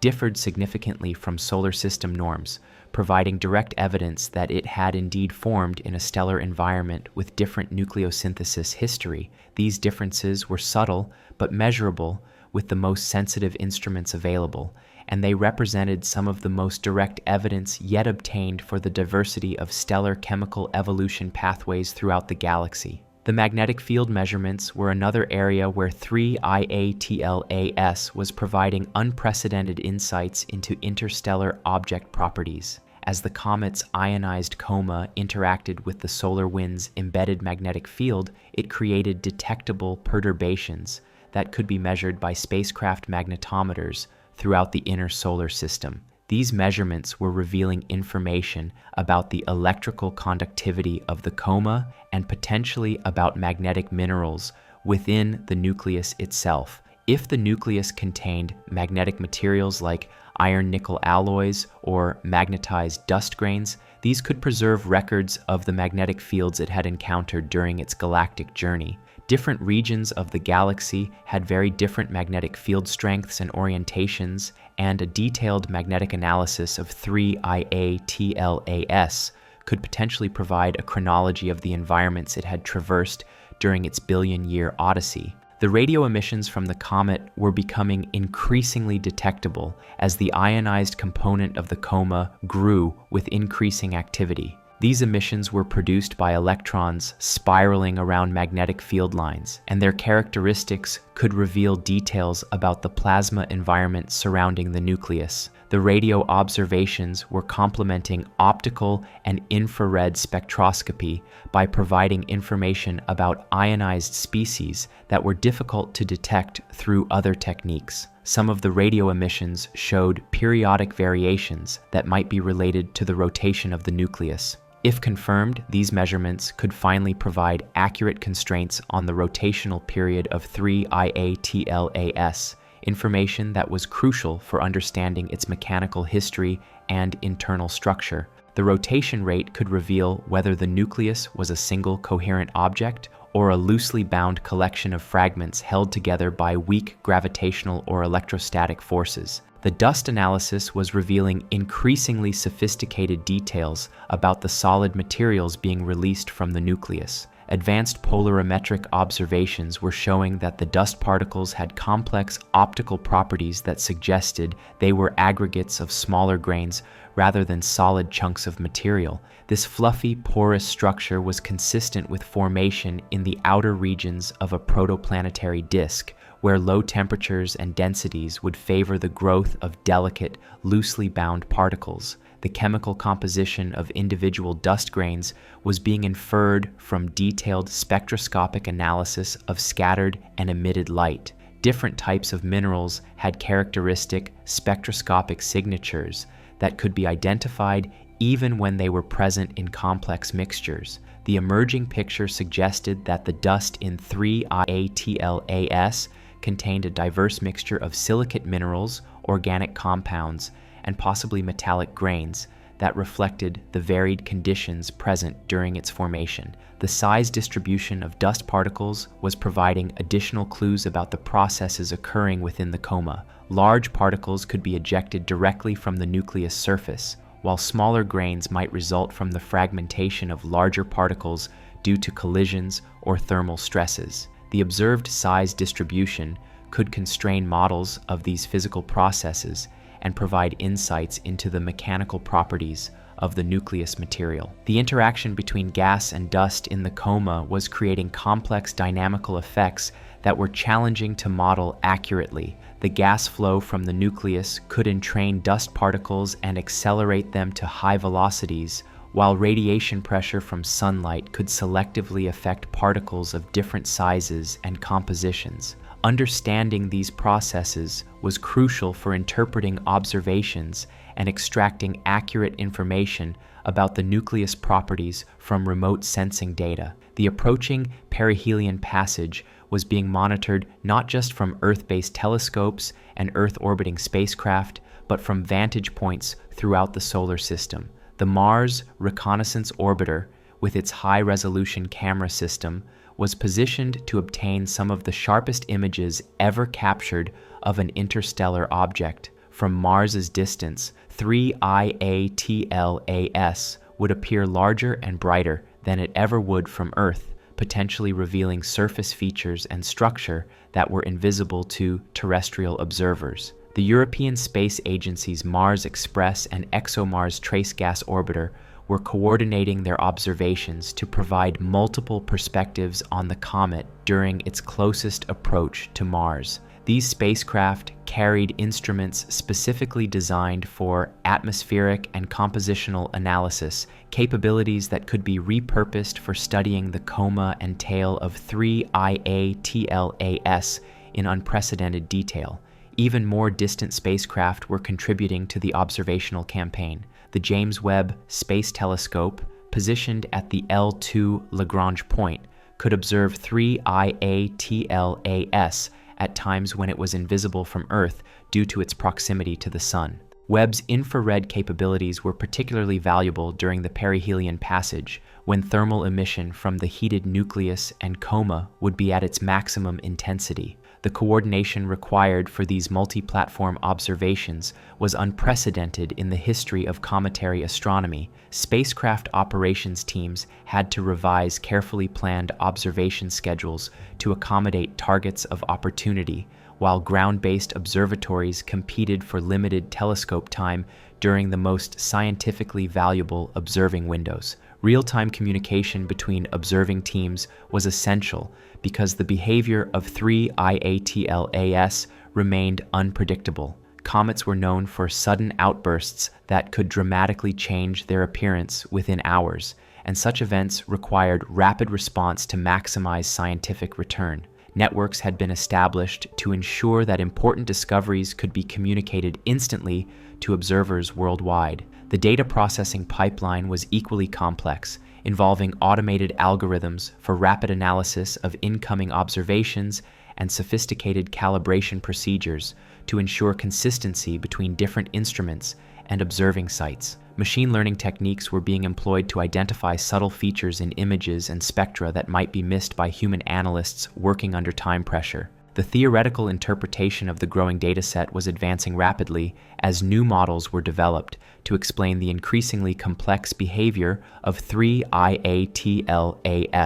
The unusual chemistry required modifications to standard cometary physics models, while the extreme composition ratios pushed theoretical frameworks beyond the ranges for which they had been originally developed and tested. Computer simulations were being run continuously to predict the comet's behavior during perihelion passage and to guide observational planning. These models had to account for the complex interplay between solar heating, sublimation of different types of ice, gas dynamics, dust entrainment, and radiation transfer in an environment unlike anything found among solar system objects. The validation of these theoretical models against the wealth of observational data was providing unprecedented tests of our understanding of cometary physics and chemistry.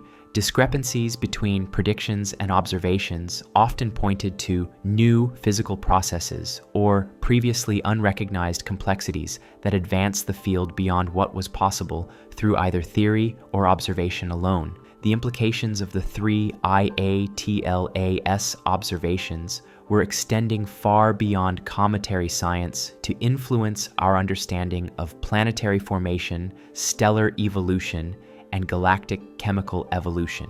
The composition measurements were providing direct constraints on the conditions that existed in at least one other planetary system during its formation epoch, information that could only be obtained through detailed study of interstellar objects. The carbon dioxide dominance suggested that the parent system had very different volatile inventories than our own solar system, which could have profound implications for the types of planets that formed there. High carbon dioxide abundances in the protoplanetary disk could lead to planets with very different atmospheric compositions, surface conditions, and potentially different prospects for the development of life. The organic chemistry detected in 3-IATLAS was contributing to our understanding of how complex carbon compounds were distributed throughout the galaxy. The presence of molecules like hydrogen cyanide, formaldehyde, and methanol demonstrated that the chemical pathways leading toward biological complexity were active in other star systems, supporting the hypothesis that the building blocks of life might be widely distributed throughout the cosmos. The age implications were equally profound. If 3I Atlas had indeed originated from the galaxy's thick disk population, its composition preserved a record of chemical conditions that existed billions of years ago, when the universe was much younger and heavy element abundances were very different from modern values. This ancient chemistry could provide insights into how the galaxy's chemical complexity had evolved over cosmic time, and how the first generations of planets had formed from materials with very different compositions than those available today. The detection techniques being developed and refined through the study of 3-IATLAS were advancing capabilities for discovering and characterizing future interstellar visitors. Improved algorithms for automated detection of moving objects, more sensitive spectroscopic techniques for analyzing faint targets, and better theoretical models for predicting behavior were all contributions that would benefit the broader astronomical community. These advances were particularly timely given the expected increase in interstellar object discovery rates as next-generation survey telescopes came online. The Vera Rubin Observatory, with its ability to image the entire visible sky every few nights, was projected to detect 1 or 2 new interstellar objects per year. The lessons learned from studying 3-IATLAS would be crucial for maximizing the scientific return from these future discoveries. The international collaboration required for the 3-IATLAS campaign was serving as a model for future cooperative efforts in astronomy. The successful coordination of observations across multiple continents, time zones, and institutional boundaries demonstrated that the global astronomical community could work together effectively on time-critical projects requiring rapid response and real-time coordination. The public engagement aspects of the 3IATLAS discovery were also having significant impacts beyond the scientific community. The concept of a visitor from another star system captured public imagination in ways that more abstract astronomical discoveries often could not. Educational materials were being developed to help explain the significance of interstellar objects and their role in connecting different parts of the galaxy. Citizen science projects were emerging that allowed amateur astronomers to contribute meaningful observations to the professional research effort. Advanced amateur telescopes and imaging systems had reached the point where dedicated hobbyists could obtain scientifically useful data on objects like 3IATLAS. These contributions were particularly valuable for monitoring long-term brightness variations and detecting sudden changes that might be missed by professional surveys with limited observing time.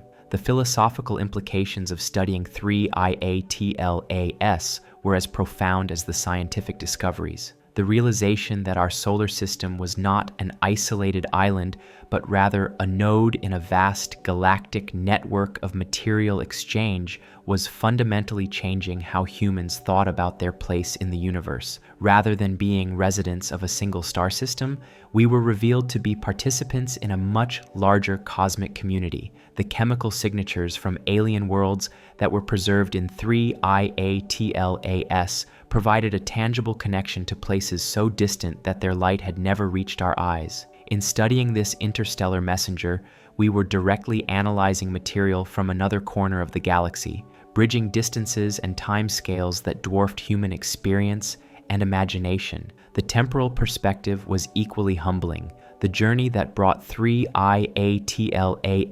to our solar system had lasted longer than complex life had existed on Earth. When this object was ejected from its parent system, our planet was populated only by simple, single-celled organisms. The comet had been traveling through interstellar space through the entire evolution of complex life, carrying within its frozen heart a chemical record of conditions that existed before our biosphere had even begun to transform Earth's atmosphere and surface. The preservation of complex organic molecules throughout such an extended journey demonstrated the stability of chemical information under extreme conditions. If molecular signatures could survive billion-year journeys through the harsh environment of interstellar space, then the chemical record of ancient processes might be far more persistent and widespread than previously imagined. This realization had implications for how we searched for evidence of life beyond Earth. Rather than focusing exclusively on planets and moons within our solar system, the study of interstellar objects offered a new approach to astrobiology that could potentially sample materials from throughout the galaxy. If life had ever existed in the parent system of 3IATLAS, some molecular signatures of biological processes might still be preserved in its ancient ices. The search for such biosignatures was pushing analytical techniques to their limits. Distinguishing between organic molecules produced by biological processes and those created through non-biological chemistry required sophisticated analysis of isotope ratios, molecular chirality, and chemical complexity patterns. While no definitive biosignatures had yet been detected in 3IATLAS, the techniques being developed for this search would be applicable to future interstellar objects and potentially to samples returned from other worlds. The technological advances driven by the study of 3IATLAS were contributing to multiple fields beyond astronomy. The high-precision spectroscopic techniques required to analyze faint molecular signatures were finding applications in environmental monitoring, medical diagnostics, and materials science. The image processing algorithms developed for tracking fast-moving objects were being adapted for surveillance, autonomous vehicle navigation, and medical imaging applications. The international coordination protocols established for the observational campaign were serving as models for other large-scale scientific collaborations, requiring real-time coordination between institutions in different countries and time zones. These organizational innovations were being studied by other scientific fields facing similar challenges in coordinating complex, time-sensitive research projects. The educational impact was extending from elementary schools to graduate programs as educators recognized the power of interstellar objects to capture student interest in science and mathematics. The story of 3IATLAS provided a narrative framework for teaching concepts ranging from basic astronomy and chemistry to advanced topics in stellar evolution and galactic dynamics. The economic implications were also significant, as the technological developments and international partnerships fostered by the research were contributing to innovation in multiple industries. The high-precision instrumentation, advanced materials, and sophisticated software systems developed for astronomical applications often found commercial applications that generated economic benefits far exceeding the original research investment. As 3IATLAS approached the most active phase of its solar system passage, the scientific community was preparing for discoveries that could reshape our understanding of planetary system formation and evolution throughout the galaxy. The combination of advanced observational capabilities, sophisticated theoretical models, and unprecedented international cooperation had created optimal conditions for extracting maximum scientific value from this once-in-a-lifetime opportunity. The perihelion passage itself would occur during the period when 3IATLAS was positioned behind the Sun from Earth's perspective, making direct observation impossible from ground-based telescopes. This challenging geometry meant that the most scientifically valuable observations would have to be obtained by spacecraft positioned elsewhere in the solar system, or during the brief windows when the comet was visible from Earth immediately before and after its closest solar approach. The anticipated changes during perihelion were dramatic. Computer models predicted that solar heating would drive off material at rates potentially orders of magnitude higher than observed during the approach phase. This increased activity could create spectacular displays visible to spacecraft throughout the inner solar system, while also providing unprecedented opportunities to sample the deepest and most primitive layers of the nucleus. The possibility of nucleus fragmentation during perihelion remained a significant concern for the observational campaign.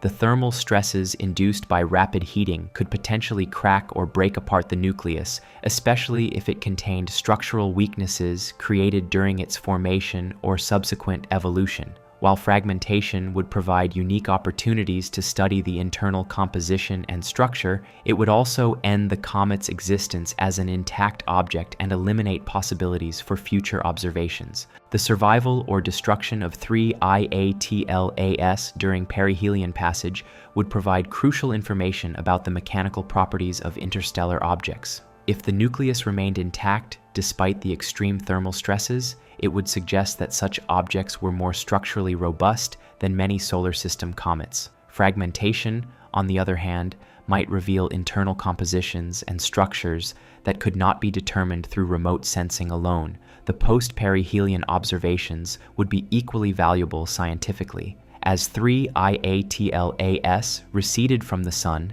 and its activity decreased, different types of analysis would become possible. The changing composition of outgassing as temperatures decreased could reveal information about the sublimation properties of different materials within the nucleus. The gradual shutdown of activity might also allow better observations of the nucleus itself as the surrounding coma diminished. The trajectory of 3IATLAS after perihelion would carry it past the orbits of the outer planets over the following months and years. During this outbound journey, the comet would provide opportunities for long-term monitoring of how interstellar objects evolved as they departed from stellar environments. Such observations were impossible with solar system comets, which typically remained gravitationally bound and continued to orbit the Sun.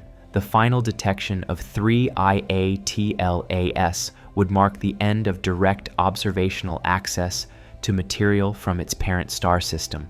Once the comet faded below detection thresholds and disappeared into the outer darkness, the physical connection to that distant world would be severed until the next interstellar visitor arrived. The realization that each such object represented a unique an irreplaceable scientific opportunity, added urgency to efforts to extract maximum information during their brief passages through the inner solar system. The legacy datasets from 3IATLAS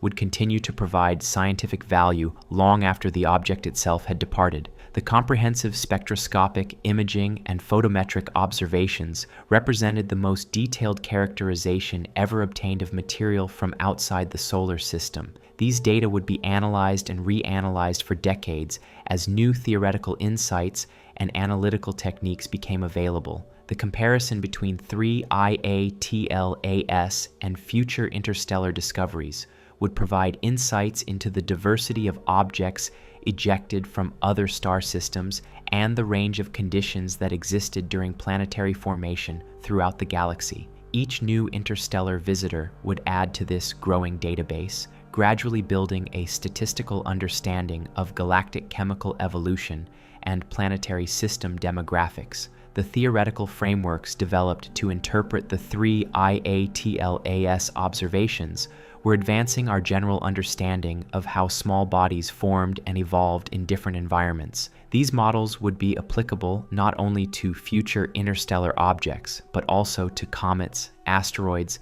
and other small bodies within our own solar system. The exotic chemistry and unusual properties of 3IATLAS were pushing theoretical models into previously unexplored parameter ranges, revealing new physical and chemical processes. The instrumental and analytical advances driven by the need to study 3IATLAS were contributing to capabilities for future space missions and ground-based observations. The techniques developed for extracting maximum information from faint, rapidly changing targets would benefit studies of asteroids, comets, planetary atmospheres, and exoplanets. The real-time analysis and coordination protocols would be valuable for time-critical observations of transient phenomena throughout astronomy. As the scientific community continued to analyze the growing wealth of data from 3IATLAS,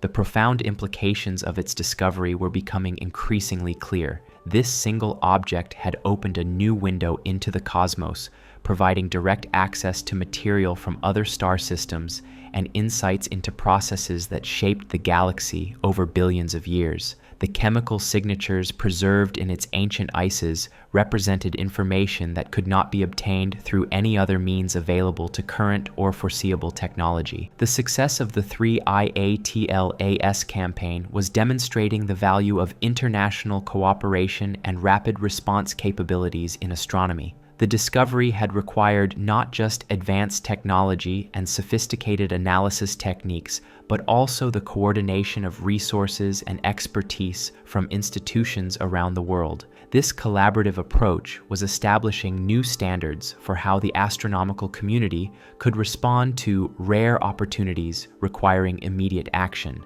The public fascination with 3IATLAS was contributing to broader support for astronomical research and space exploration. The tangible nature of studying actual material from other star systems resonated with public imagination in ways that more abstract discoveries often could not achieve. This engagement was translating into support for continued investment in the technologies and international partnerships that made such discoveries possible. The story of 3IATLAS was becoming part of the larger narrative of human exploration and discovery. Like the great voyages of exploration that had revealed the diversity of Earth's geography and life forms, the study of interstellar objects was revealing the diversity of cosmic environments and processes throughout the galaxy. Each new discovery added to humanity's understanding of its place in the larger cosmos and the processes that had shaped the evolution of matter and energy since the beginning of time.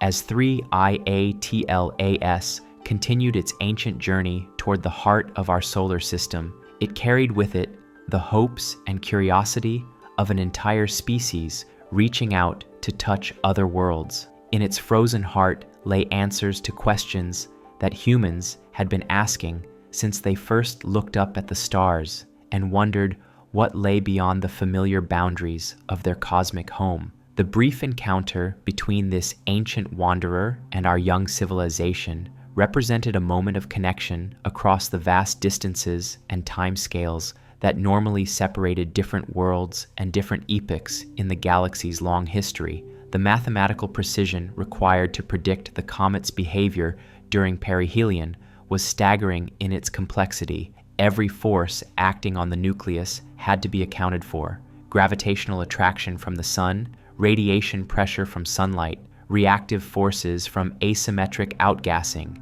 and even the subtle influences of relativistic effects that became significant at the high velocities involved. The computer models attempting to predict the comet's evolution contained millions of lines of code representing decades of accumulated knowledge about cometary physics and chemistry. Yet despite this sophistication, fundamental uncertainties remained. The internal structure of the nucleus, the distribution of different types of ice within it, and the mechanical properties of the materials that bound it together were all poorly constrained. These unknowns meant that predictions about the comet's behavior during its most intense solar encounter remained probabilistic rather than deterministic, with a range of possible outcomes that spanned from gentle brightening to catastrophic fragmentation. The thermal modeling was particularly challenging because it required understanding how heat propagated through materials with properties unlike anything found on Earth.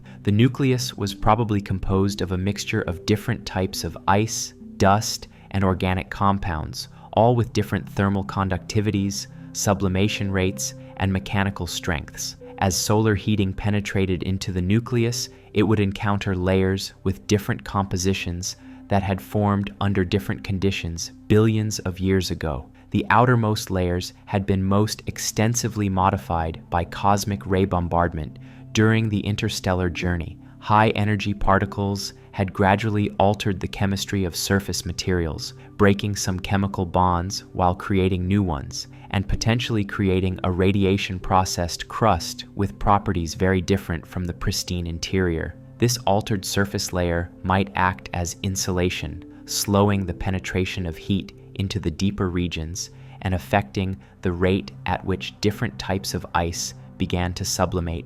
Beneath this processed surface, the models predicted regions where the original chemistry from the comet's formation might be better preserved. These deeper layers could contain ice compositions that directly reflected conditions in the protoplanetary disk around the parent star. If the models were correct, the progressive exposure of deeper material during perihelion passage could provide a chronological sequence of compositional information, like reading the pages of an ancient book written in the language of ice and chemistry. The possibility of discovering water ice with isotopic ratios very different from Earth's oceans was particularly intriguing. The deuterium to hydrogen ratio in water varied depending on the temperature and environment where the water had formed. If 3IATLAS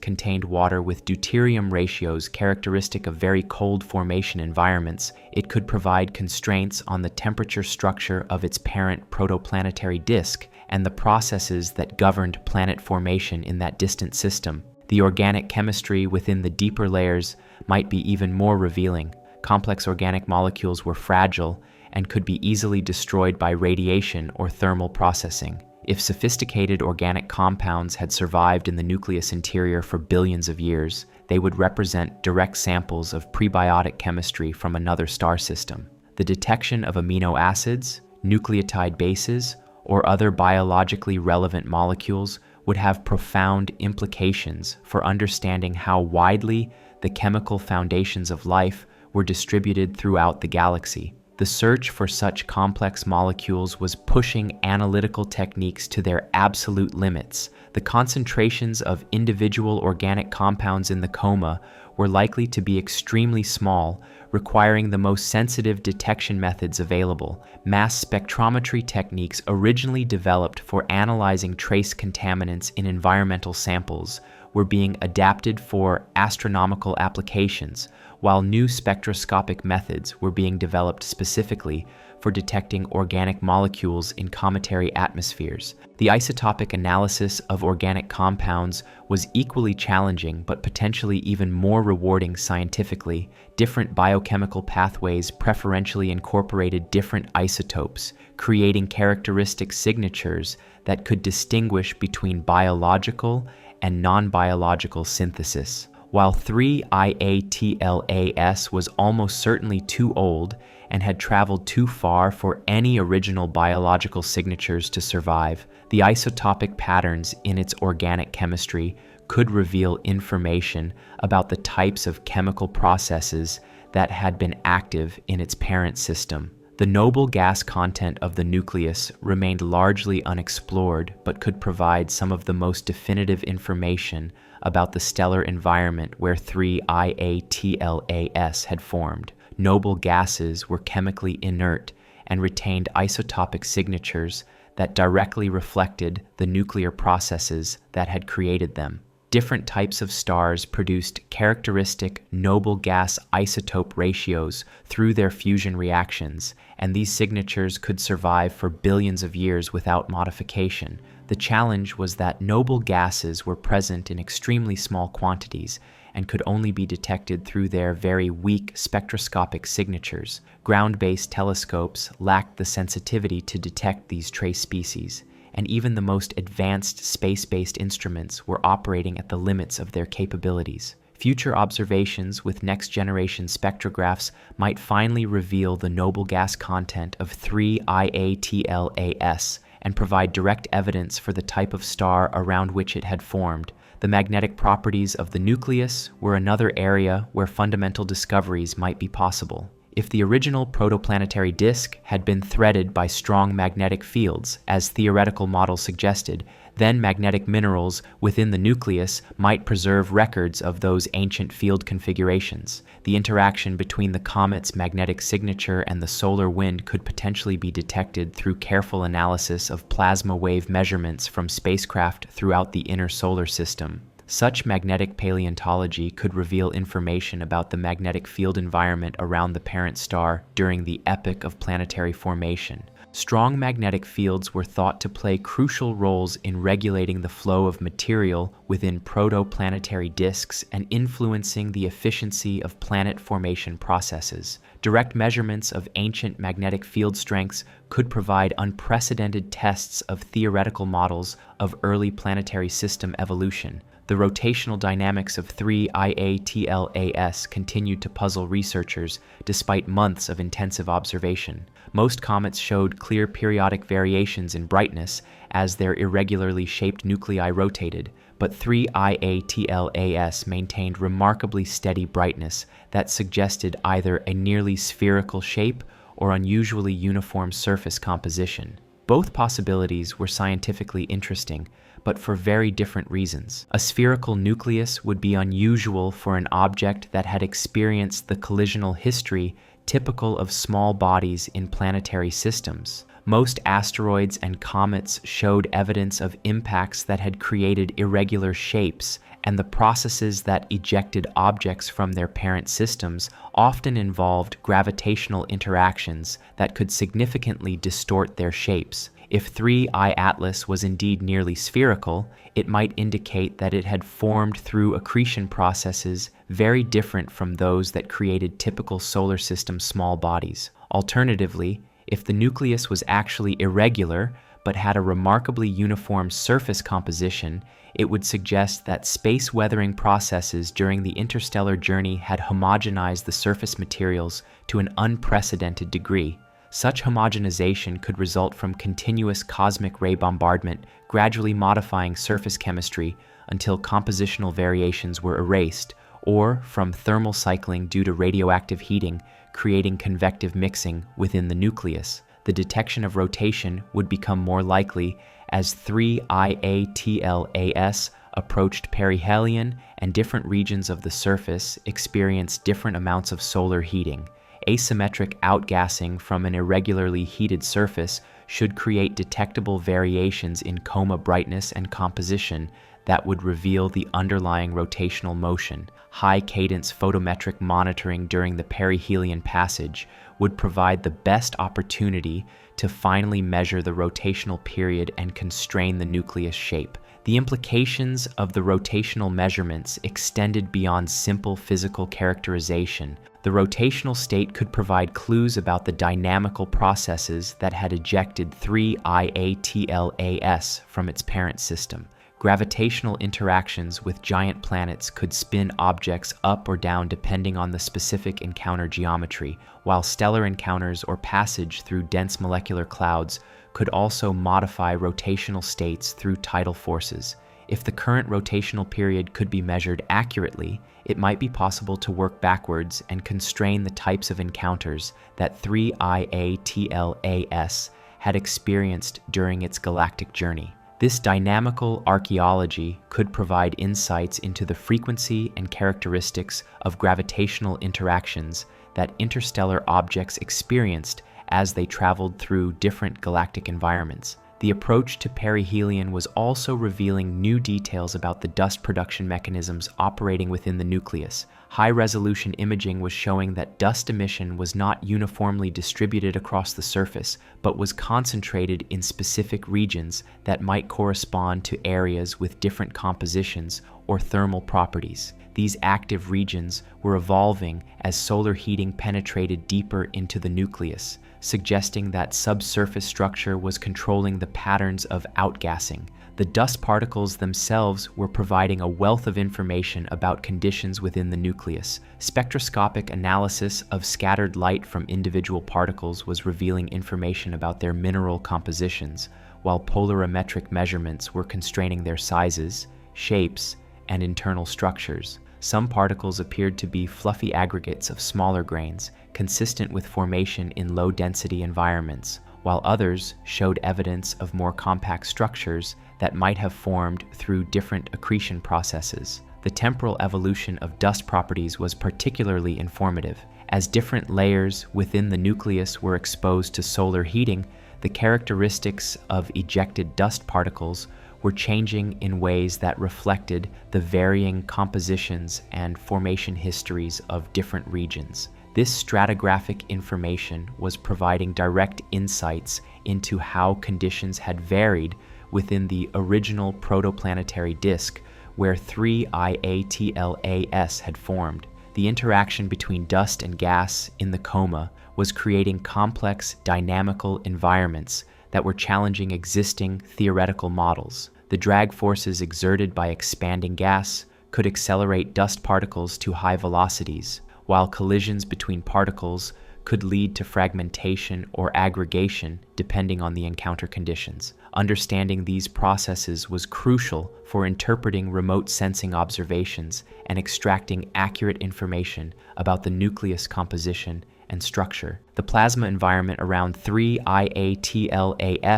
was becoming increasingly complex as the comet approached the sun and its coma became more extensively ionized. The interaction between the solar wind and the comet's neutral atmosphere was creating bow shocks, plasma boundaries, and other structures that were detectable through their characteristic electromagnetic signatures. These plasma phenomena were providing information about the gas production rates, composition, and expansion velocities that complemented direct spectroscopic observations. The radio emissions from the plasma environment were being monitored by radio telescopes around the world as part of the coordinated observational campaign. These measurements were revealing information about electron densities, magnetic field strengths, and plasma temperatures that could not be obtained through optical or infrared observations. The radio data were also providing constraints on the total gas production rate, which was crucial for understanding the overall activity level of the nucleus. The magnetic field interactions were particularly complex because the comet's ionized atmosphere was moving at high velocity relative to the solar wind. This relative motion created electrical currents that generated their own magnetic fields, leading to a complex interplay between the comet's induced magnetosphere and the surrounding solar wind environment. Understanding these interactions required sophisticated plasma physics models that accounted for the unique geometry and composition of the cometary environment. As the perihelion date approached, theoretical predictions suggested that 3IATLAS might begin to exhibit behavior patterns that had never been observed in solar system comets. The unusual composition, with its extreme carbon dioxide dominance, could lead to sublimation processes that proceeded at different rates and temperatures than were typical for water-rich comets. The models predicted possible scenarios ranging from steady brightening to dramatic outbursts as different types of volatile materials were suddenly exposed to intense solar heating. The possibility of nucleus fragmentation remained a significant concern that could dramatically alter the scientific return from the mission.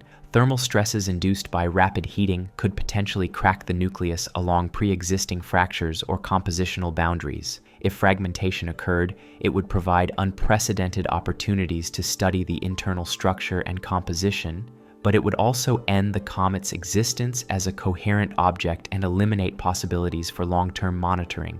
The mechanical strength of interstellar objects was poorly understood because previous examples had provided limited opportunities for detailed study. The prolonged exposure to cosmic rays during the interstellar journey could have weakened the structural integrity of the nucleus by gradually damaging the chemical bonds that held different components together. Alternatively, the extreme cold of interstellar space might have created a more cohesive structure than was typical for solar system objects that had experienced repeated thermal cycling. The survival or destruction of 3IATLAS during perihelion would provide crucial calibration data for models of interstellar object structure and evolution. If the nucleus remained intact despite extreme thermal stresses, it would constrain the range of possible internal structures and mechanical properties. Fragmentation, while ending direct observations of the intact object, could reveal compositional and structural details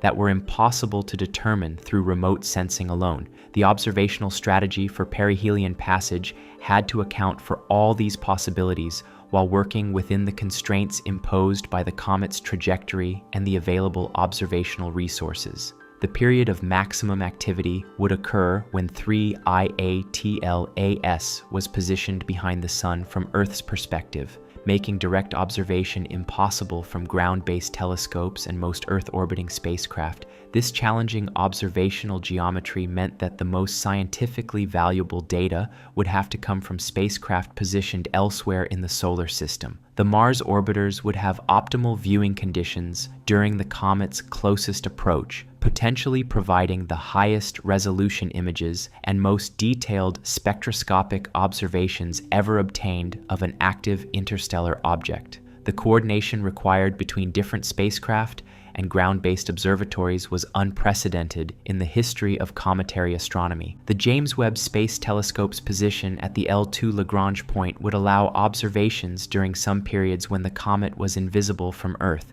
though the extreme brightness of the Sun would limit the observing windows. Webb's infrared capabilities would be particularly valuable for studying thermal emission from the nucleus and detecting molecular species that were invisible at optical wavelengths. The data analysis pipeline for perihelion observations was being designed to handle the expected flood of information from multiple instruments and platforms.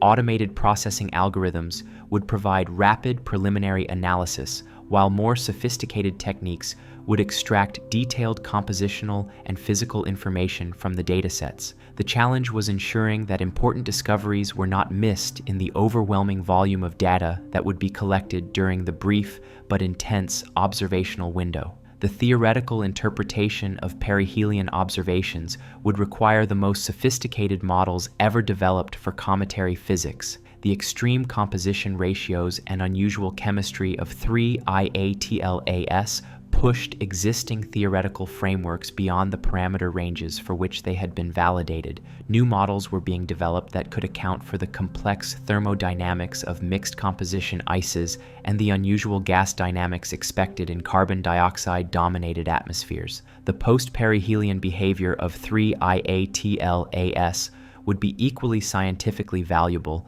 but very different in character from the approach observations. As the comet receded from the sun and temperatures decreased, different analytical approaches would become possible. The changing composition of outgassing might reveal stratified structure within the nucleus, while the gradual decrease in activity could allow better observations of the nucleus itself as the surrounding coma diminished. The long-term monitoring of 3IATLAS as it departed the solar system would provide unique insights into how interstellar objects evolved as they left stellar environments. No solar system comet could provide this information because all native objects remained gravitationally bound to the sun. The outbound journey of 3IATLAS would offer the only opportunity to study how cometary activity shut down and how nucleus properties changed as an object transitioned from the solar environment back to interstellar conditions. The final detection of 3IATLAS would mark a poignant moment in the history of astronomy.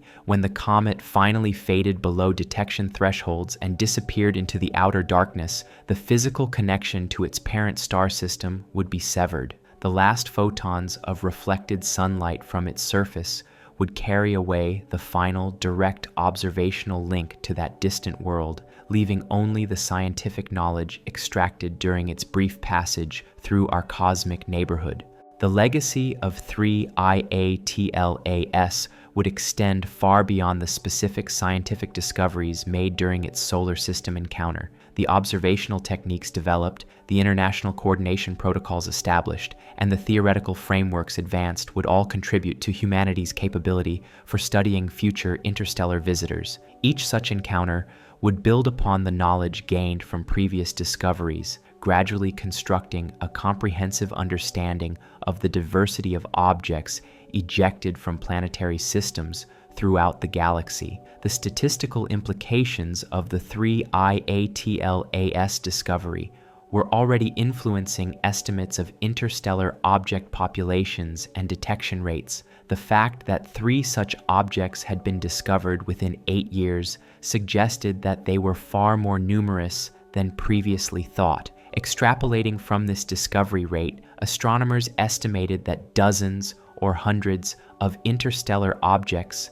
might be present in the outer solar system at any given time, most too small or distant to detect with current technology. The upcoming deployment of next-generation survey telescopes promised to revolutionize interstellar object astronomy. The Vera Rubin Observatory, with its unprecedented combination of large aperture and wide field of view, was projected to detect interstellar objects at rates that could transform them from rare curiosities into a regular component of astronomical research. The lessons learned from studying 3IATLAS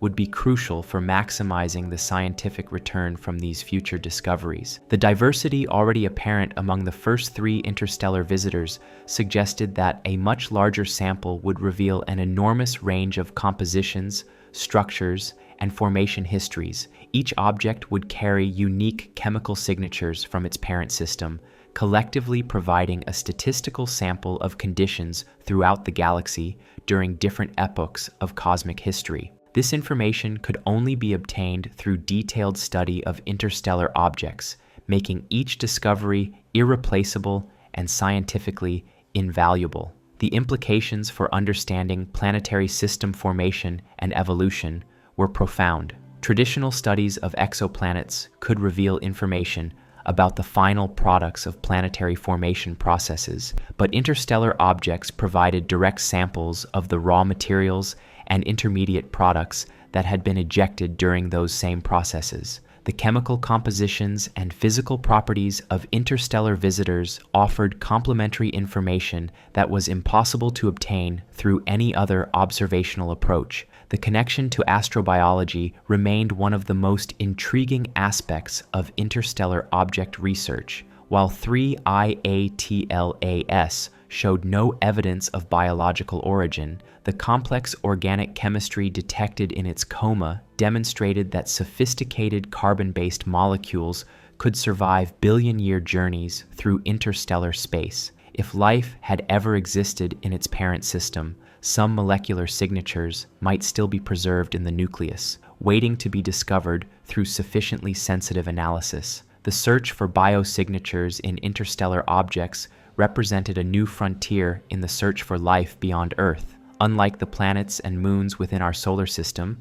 which could only provide information about local biological processes, interstellar visitors offered the possibility of sampling biological chemistry from throughout the galaxy. The development of techniques for detecting such signatures was pushing analytical chemistry to new levels of sensitivity and specificity. The technological developments driven by interstellar object research were having impacts far beyond astronomy. The high-precision instrumentation required for spectroscopic analysis of trace molecules was finding applications in environmental monitoring, pharmaceutical research, and industrial quality control. The image processing algorithms developed for tracking fast-moving objects were being adapted for autonomous vehicle navigation, medical imaging, and surveillance applications. The international collaboration framework established for the 3IATLAS campaign was serving as a model for other large-scale scientific projects requiring rapid response and real-time coordination.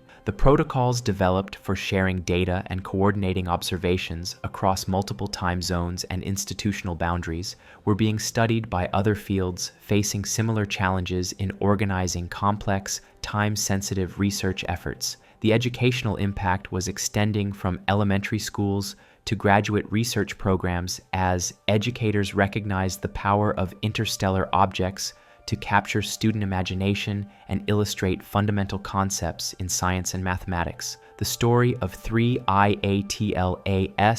provided a narrative framework that connected topics ranging from basic chemistry and physics to advanced concepts in stellar evolution and galactic dynamics. Public engagement with the 3IATLAS discovery was demonstrating the broader cultural significance of astronomical research. The concept of studying actual material from other star systems resonated with public imagination in ways that more abstract discoveries often could not achieve. This engagement was translating into support for continued investment in astronomical research and international scientific cooperation. The philosophical implications of the discovery were equally profound. The realization that our solar system was constantly receiving visitors from other star systems fundamentally changed humanity's perspective on its place in the galaxy. Rather than being isolated residents of a single planetary system, we were revealed to be part of a vast cosmic community